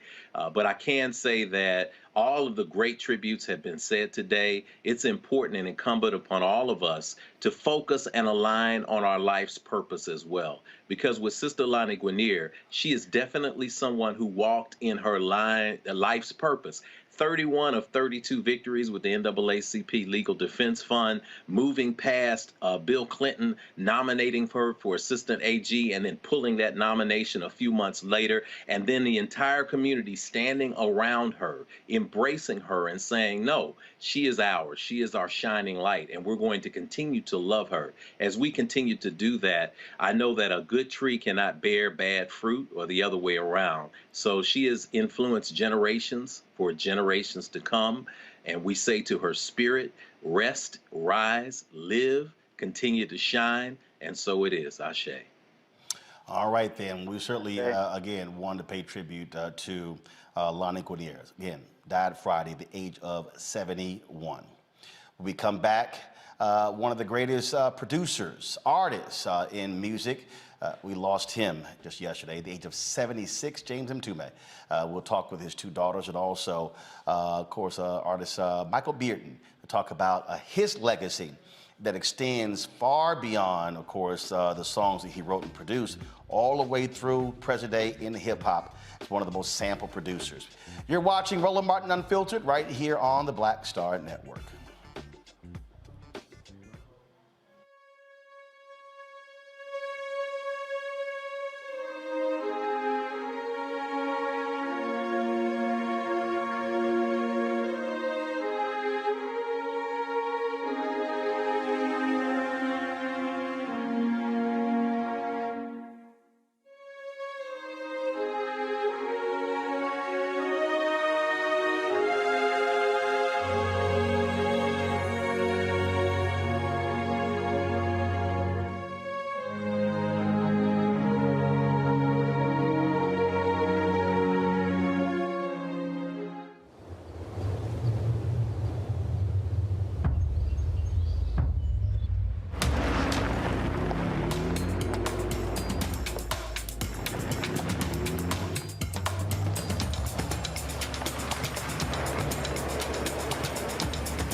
It's time to be smart.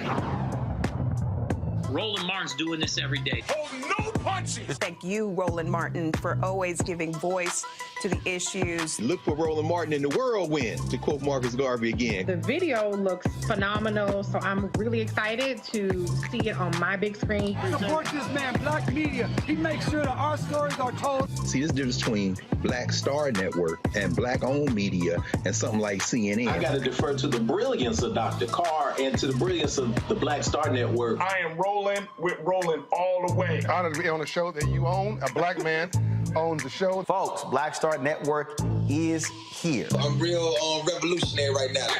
Roland was amazing on there. Stay Black. I love y'all. I can't commend you enough about this platform that you've created for us to be able to share who we are, what we're doing in the world, and the impact that we're having. Let's be smart. Bring your eyeballs home. You can't be Black-owned media and be scared. You dig?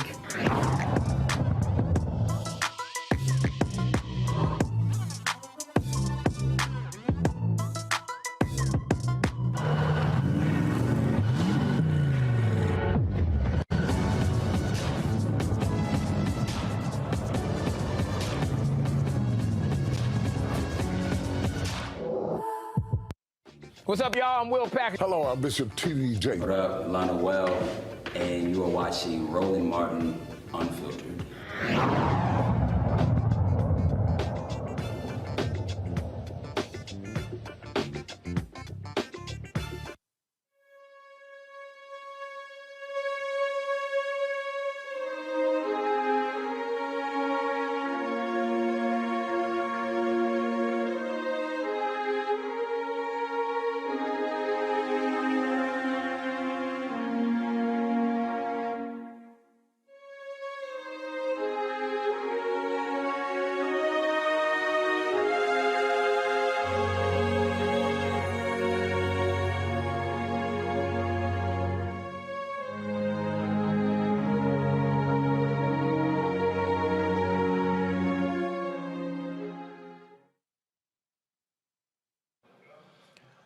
Folks, 1 week ago, James Mtume posted this on Instagram when he turned 76 years old. Y'all pull the tweet up, that'll be great.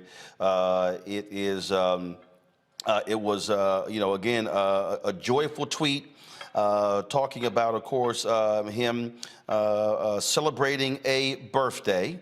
And in that particular tweet, as you see there, he said, kicked it all the way to 75, feeling amazing and surrounded by family. And then there were multiple photos that he had posted. Then, of course, many of us were shocked yesterday when we got the news that James Mtume had passed away at the age of 76. He was born James Foreman in 1946, grew up in a musical environment with jazz musicians frequently his parents' house.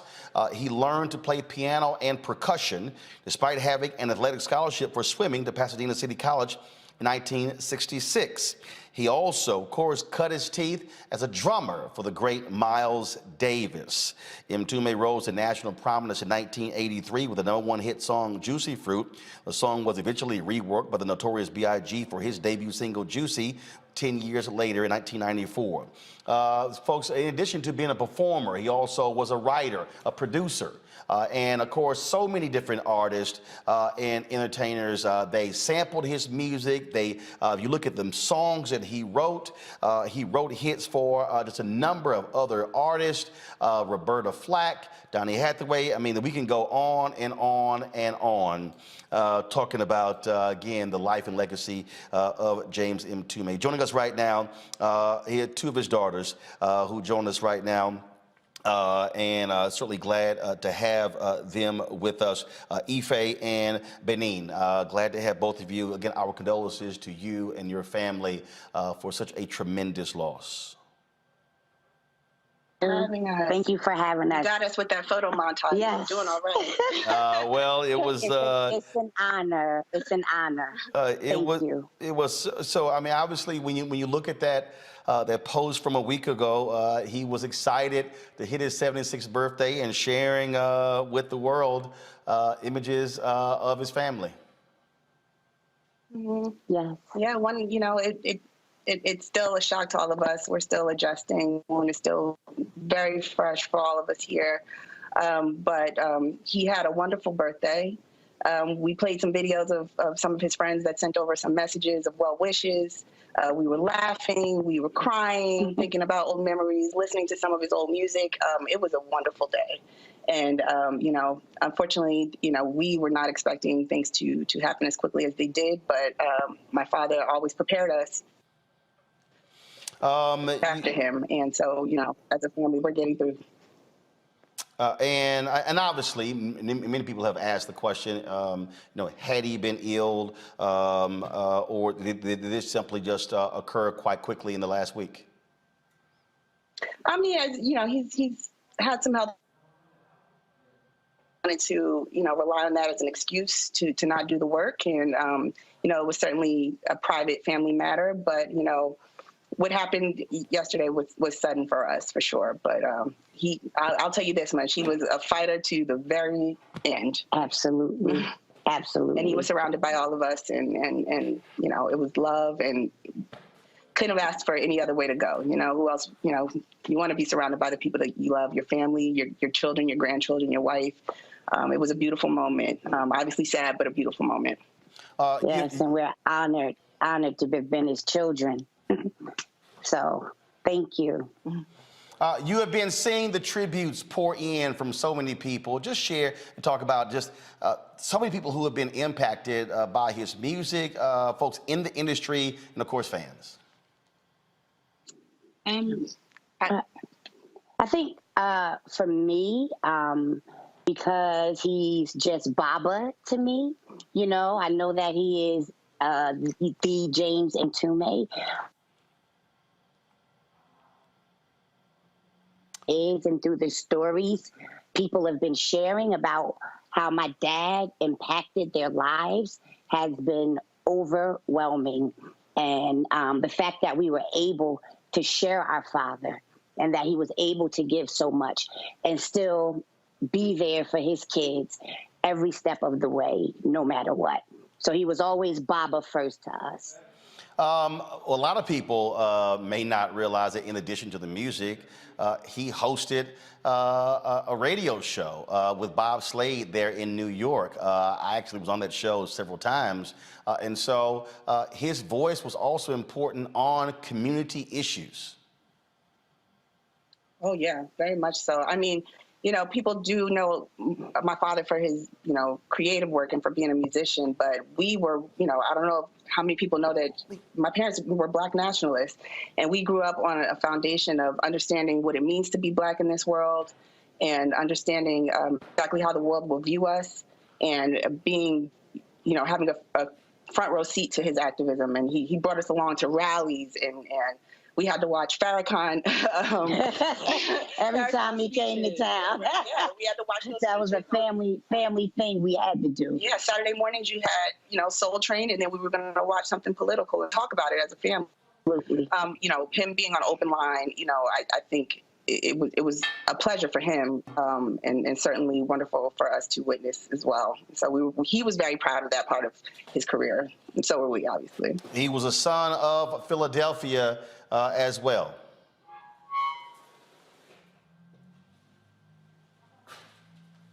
You talk about that influence, the Philadelphia influence.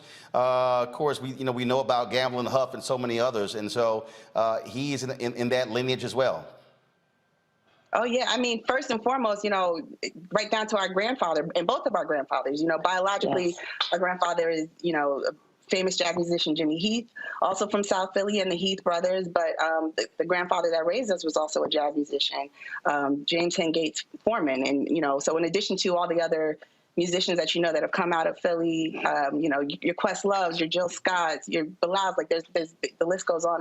But that richness started, you know, for us right at home. And when I say at home, I mean at my grandparents', you know, dining room table when you know, Dinah Washington or someone would show up for dinner. Absolutely. So it's very rich and very personal to us. You know, Philly is our second home, and, you know, we didn't grow up there on a day-to-day, but that's our home. And so, yeah, he is very much ingrained in us. Philly is very much ingrained in us. And so he was very, very proud of where he was from and always wanted to Well, certainly keep us abreast of funeral services, memorial services, so we certainly can pass it on to our audience. And again, there's a lot of folk yesterday. My man D Nice did a tribute to James Mtume on his Club Quarantine, playing his music. So many people were listening to that and going, man, I didn't know he wrote that song. I didn't know he did that song. I didn't know he did that. And that's just one of those things that unfortunately we live in a society where folks don't necessarily think about our older established artists, but the reality is the sound today in many ways is a result of their sound with the constant sampling that goes along.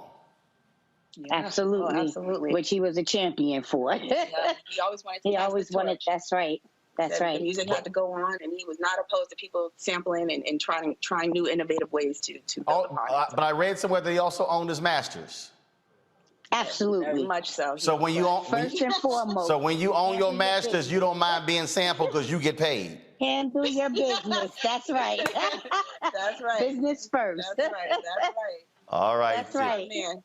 All right then. Well, we certainly appreciate the two of you joining us, sharing your thoughts and reflections about your father. Again, it is look, it is difficult to lose a sibling, and to come on the next day to talk about him. We certainly appreciate that, you sharing your thoughts and reflections about your dad. He certainly just touched so many people, and again, with music lives on and on and on, and so folks will always be thinking about and talking about the great James Mtume.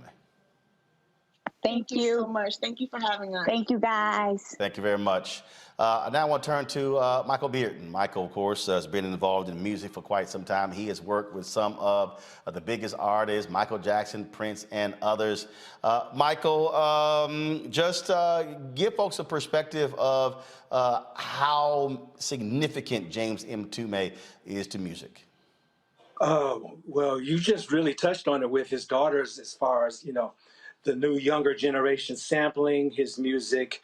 But his legacy is from, the lineage of his dad, Jimmy Heath, in the whole jazz idiom, and, with James having worked with Miles, and James used to tell me a lot of different Miles Davis stories. And so just from him writing with his partner, Reggie Lucas, and just, The Closer I Get to You, and You Know How to Love Me, Holiday, like all these songs that are just in the ether. And I know Dee, did a set, the other night, and a lot of people just didn't know that Toombs had done all of these things. So his lineage and his legacy is probably too vast to even just speak about right now on this broadcast. It's so much that he did. Are a great artist. But then when you have someone like him who's a great artist, a great writer, and a great producer, that's a whole different thing there. Yeah, well, but it is and it isn't, because it used to be the bar. It used to be that you had to learn all of these things, and I know how he came up as a young musician. He was taught all of these things. And he had the curiosity to know and want to know more and want to do more. And then, obviously he had the talent to do so. Now, I never really like to compare eras, because it's just a different thing, different tools, different way the young people work now. But what I am a little bit disappointed about now is just the curiosity to know more and to really get inside of being a great songwriter, not just a writer, a great songwriter, not just a producer, a great producer, not just an artist, a great artist. So that used to be the bar and the level. So for Toombs, it's just what it is. I asked that question to his daughters about sampling, and we think about that. Look, if you look, hip hop is a tremendous genre in terms of what they've done. But if you don't have those songs from the 60s, 70s, you don't have hip hop. I mean, in many ways, it is the foundation. Though all those songs, whether it's James Mtume, whether it's James Brown, whether it's Parliament Funkadelic, whether it's Ohio Players, and on and on and on. Absolutely right.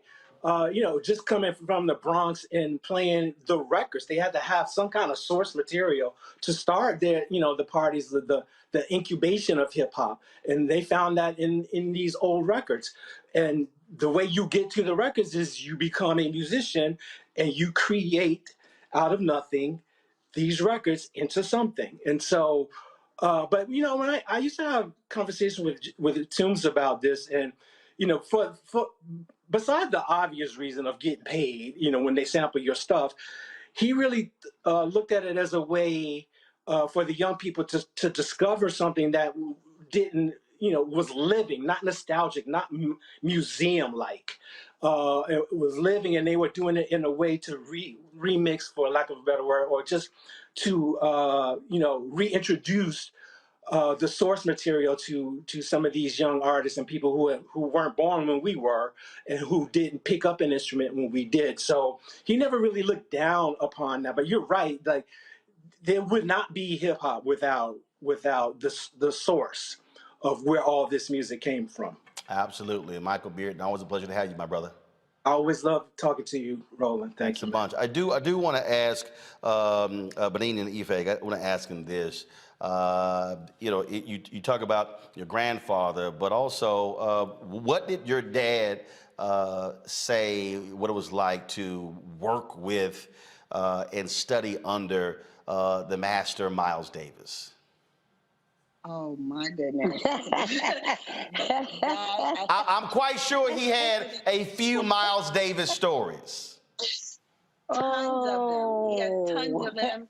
And I have to say, Miles was not only a mentor to him, he was really like family. Miles, people don't know, my father had knee surgery at one point, and Miles stopped the tour and said, "I'm not going on tour without you." And he took him away and helped him get better and got him back up on his feet so that he could get back on the tour with him.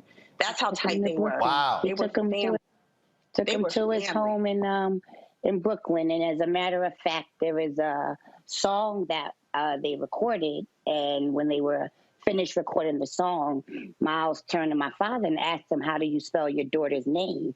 And my father spelled my name to him. So I am so honored that there is a song that Miles Davis did, and it's called Ife. It doesn't get any better than that. Like, they were brothers. That's it. They were brothers. They were family. Like, he loved him like no other. Like no other. There are tributes to Miles all over. Absolutely. Hearing those stories every day. Absolutely. Wow. Well, that certainly is absolutely amazing. And again, we thank both of you for sharing that with us. Thank you for letting us share. Thank you. I appreciate it. I want to bring in musical conductor Ray Chu. He joins us right now. Ray, first and foremost, just your thoughts about James Mtume, man. Oh man. So first of all, it's my honor and pleasure to talk about James Mtume James. I met him back, before I met him, I was an admirer of his work when he was working with Miles. He inspired me by the way he brought his whole nother dimension to Miles, and that Miles had embraced him to the degree that he really wanted to help that elevate what Miles was doing at the time. I saw this as a young man, and I was like, well, who is that guy? Miles would just stop the show and let him go for like 10 minutes, man.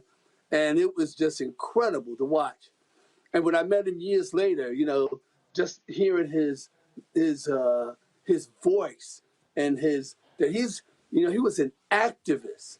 He was his political voice meant so much. And so I called him my warrior brother. Every time I saw him, I say, "What's up, warrior?" Give him the hearts. Now, we started seeing each other a lot while he was producing Stephanie Mills and Phyllis Hyman at Sigma Sound. and I'd be in the next room with Ashford and Simpson and recording and Donna Ross and stuff like that. And we became, really close friends then. And then when he started doing New York Undercover, he hired me as an arranger and as a player. And so getting to work with him up close and personal, that was really great. And then we also worked together on Donny Hathaway's latest appearance with Donny Hathaway and Roberta Flack doing Back Together Again. Mtume and I worked together on that, and that was a wonderful, great piece of art that we got to speak about. That was my warrior brother, man. I speak about him, and I want to speak about him in the present because, in the present tense, because his spirit lives like right now. We need him. We need his voice, and I'm gonna be calling upon him. What you laid out there when you talked about in terms of what he meant, I asked Michael Bearden this question. I want to ask you the same thing. Again, for someone to be, a drummer with Miles Davis, and then a performer himself with their own hits, and then to be a master writer and a master producer, that's using all of your musical talents. You and I sat down for a great conversation for Rolling with Roland. We're going to be airing that later this year in the Black Star Network. But again, not everybody has that multiple skill set to be able to be excellent in different phases of the musical genre. That's right. And he's not only as a percussionist, he was an arranger, he was a writer, and he was a visionary. When he wrote The Closer I Get to You, and he did that for Roberta Flack, I remember him telling me the whole journey of that song, and that it didn't just land on her desk as it was. It was something that evolved. And when you're working with a great artist like Roberta Flack, convincing her to do something that she might not have previously saw means that you have a great deal of cachet. You have a great deal of commitment to the art. People have to trust you. And that's what I would say, that a lot of people, a lot of artists, and a lot of musicians trusted Mtume. They trusted that his integrity with music. They trusted his integrity when he had a voice in the community. And he had a huge voice in the community. And much respect to him. Ray Chu, I appreciate you, man, joining us, sharing your thoughts and reflections about James Mtume. Thank you. I appreciate it. Thanks a lot. I'm going to give a final word to my panelists for today. Let me start with, I'm sure, Jeff, you've had Lil Mtume playing on your speakers the last 24 hours.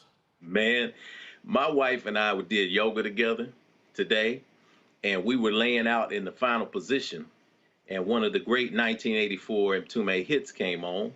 And she got really excited, and I didn't really like that she got that excited because it was the song You, Me, and He.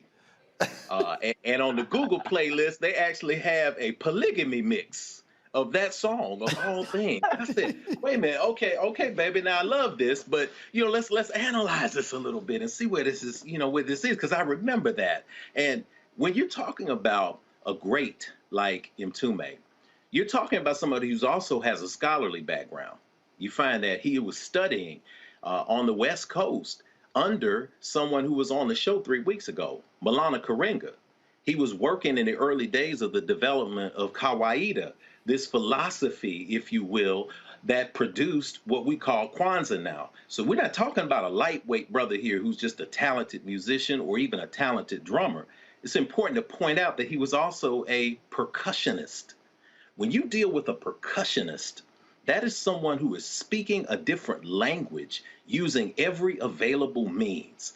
When you talk about Maurice White, Earth, Wind, and Fire, which was a band of percussionists, you see and hear everything from the bottom which is the drum, the jun, all the way up to the high spaces of the djembe that represent the entire energy of the divine feminine and the masculine coming together. You hear it when you hear you, me, and he start. Normally, when a percussionist starts, they will start with the bass drum, boom, chak, and a snare, chak, representing the higher tones, the lower root energy, the higher tones, boom, chak, doom, chak. But if you listen to that tune tonight, I encourage everybody to do so.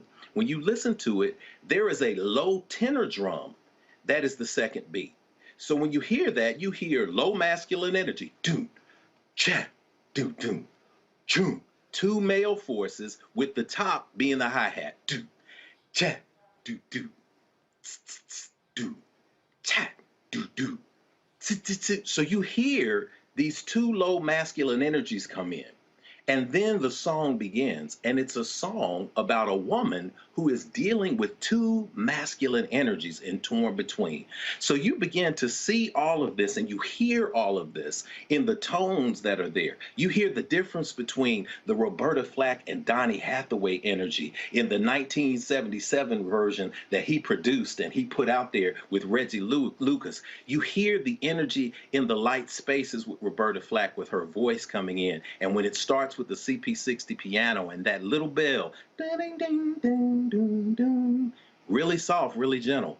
Donny Hathaway coming in and blending with Roberta Hathaway. Over and over again, I try to tell myself that we could never be more than friends. But a year later, Mtume releases another version of the song. He releases in 1978 a version with him and Tawatha Agee singing, and it's operatic.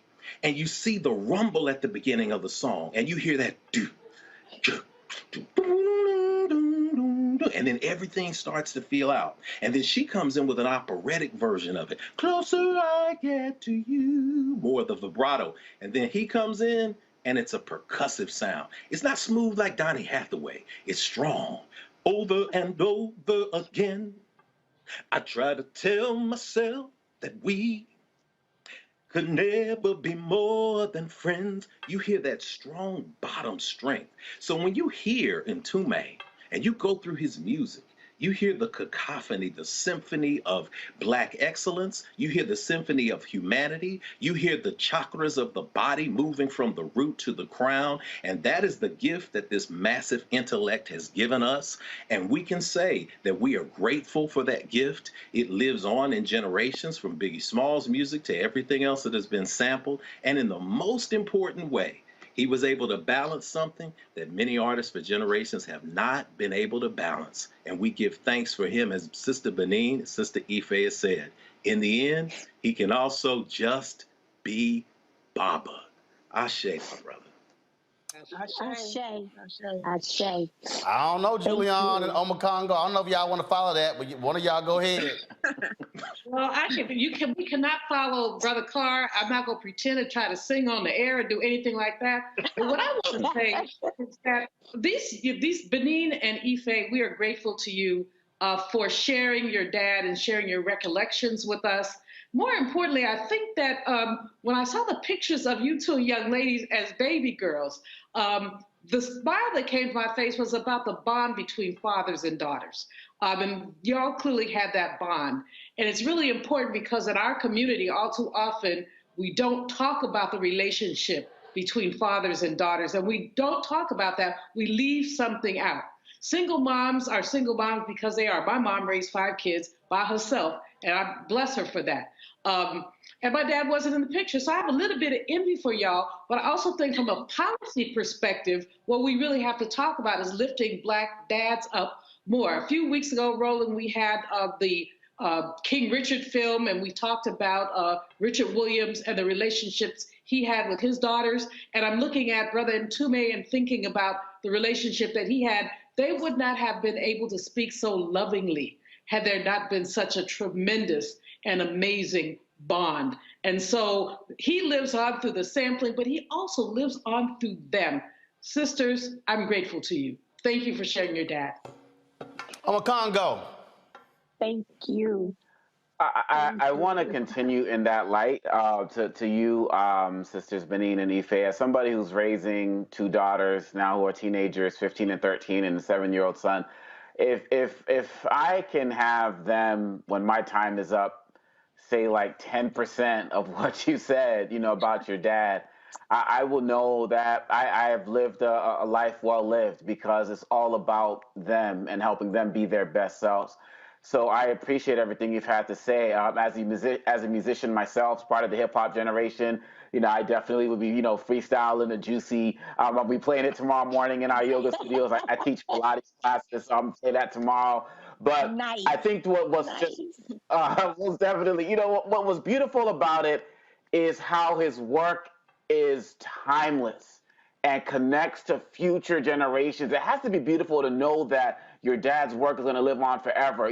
My children ask questions about his music, and it's living on. And so for everything that you all have shared with the world, everything that he has shared with the world, we throw these terms around too lightly: genius and icon. And there's no better example of this than what he has done. And so I hope he has to rest in peace and power, because look at YouTube and everything he's given to this world, but definitely through the family. And so I just want to echo Dr. Malvo and saying thank you for sharing him with the world. And I know in this family, my 15-year-old, my 13-year-old, my 7-year-old, they're going to know the legacy. So it's just going to continue to live on. And I'm just happy that we've been able to be a part of his experience in just a small way. Thank you so much for letting us be a part of this. So thank you for letting us share. We appreciate it. Thank you so very much. And with that, folks, that ends today's show. If you want to understand why Roland Martin Unfiltered and the Black Star Network matters, and that is when our elders transition to ancestors, we pay them proper respects. In fact, actually, we're not ended. My apologies. I'm sorry. We did lose a couple of more of our elders. One of the founding members of Parliament Funkadelic and the Rock and Roll Hall of Famer has passed away. Calvin Simon, the West Virginia native, was a barber before joining the group he created with fellow barbers George Clinton and Grady Thomas and customers Ray Davis and Fuzzy Haskins. Simon eventually parted ways with the group due to financial disputes. In 2004, Simon recorded gospel music under his label Simon Says, releasing the album Share the News after he was diagnosed and treated for thyroid cancer. He released 2 more gospel projects, 2016's It's Not Too Late and 2018's I Believe. Calvin Simon passed away at the age of 79. Also, folks, film producer Carl Craig has passed away. Over the weekend, I saw a number of photos and posts about this brother, and I was not familiar with him. D'Angela Proctor, I work with the TV One, reached out to me and said that she worked with him on her first movie, and he also gave Chris Spencer recently his first directing opportunity. Carl Craig, he was a writer, producer, an actor. He produced the Bobby Brown Story, American Soul, and Real Husbands of Hollywood on BET. He's probably most known for his work with Robert Townsend, I'm Gonna Get You Sucker, and Hollywood Shuffle. Robert Townsend posted this tweet earlier today: rest in peace, Mr. Carl Craig, one of my oldest friends and producer. I couldn't have done Hollywood Shuffle without him. This photo is the money shot. We were on the European PR tour for Shuffle in Norway. My prayers go out to his wife, daughters, and family. I miss you. And again, if you look at a number of others, people have talked about this brother. Many folks did, and again, I did not know of Carl Craig, but so many talked about the opportunities that he gave people as a producer, and one of the unsung gems in Black Hollywood. Carl Craig was 52 years old, and so again, we wanted to make sure that that we also remembered those two. And as I was saying We don't only just focus on people when they pass away. We like to give people their flowers when they're alive as well, which is why this show matters. And so you turn on cable news today, you're not going to see anybody mention Carl Craig. You're not going to see them have a discussion about James Mtume or Lani Guinier. You're not going to see them talk about Brother Simon. And you also, a perfect example, I looked at this weekend. And the only black network, the only black targeted, black owned network that even paid any tribute to Sidney Poitier in a real meaningful way was Oprah's own. She showed 2 of the interviews that she did with him. She also showed the Legends Ball that I got a chance to attend in December of 2004 around Selma, where he was one of the folks who was saluted. And how shameful is it that we have black networks, black targeted and black owned networks that don't find time to stop playing their comedy shows and playing their award shows and playing the same stuff they always do and not honor our greats. How do you not honor Sidney Poitier? How do you not honor James Mtume? And so now you understand why we created this. And you also understand, I love these people. I love these people who go on social media. Oh, you just trying to get a job with these white networks. Yeah, show me which network did a 2-hour Sidney Poitier tribute and brought on people who knew him and black male actors and others to share their thoughts and remembrances about him. Folks, that's why this show, this network matters. When I announced the unveiling on Thursday, I told you we're going to be debuting on beginning February 1st 4 new shows on the Black Star Network. In addition to Rolling with Roland, that's going to be 5 shows that we're launching. We are not interested in, again, asking somebody else to tell our story. Again, when you look at this Ida B. Wells piece right here, she says, the way to right wrongs is to turn the light of truth upon them. Well, you can't do that if you asking somebody else, can you please cover us and to tell our story. You can't do that when you see that mural right there, Freedom's Journal, the nation's first black newspaper, where it says, we wish to plead our own cause, too long have others spoken for us. Why in 2022 are we still asking somebody else to tell our story? And so that's why we are here. That's why we do what we do. And so we want you to support us. We want you to download the Black Star Network app.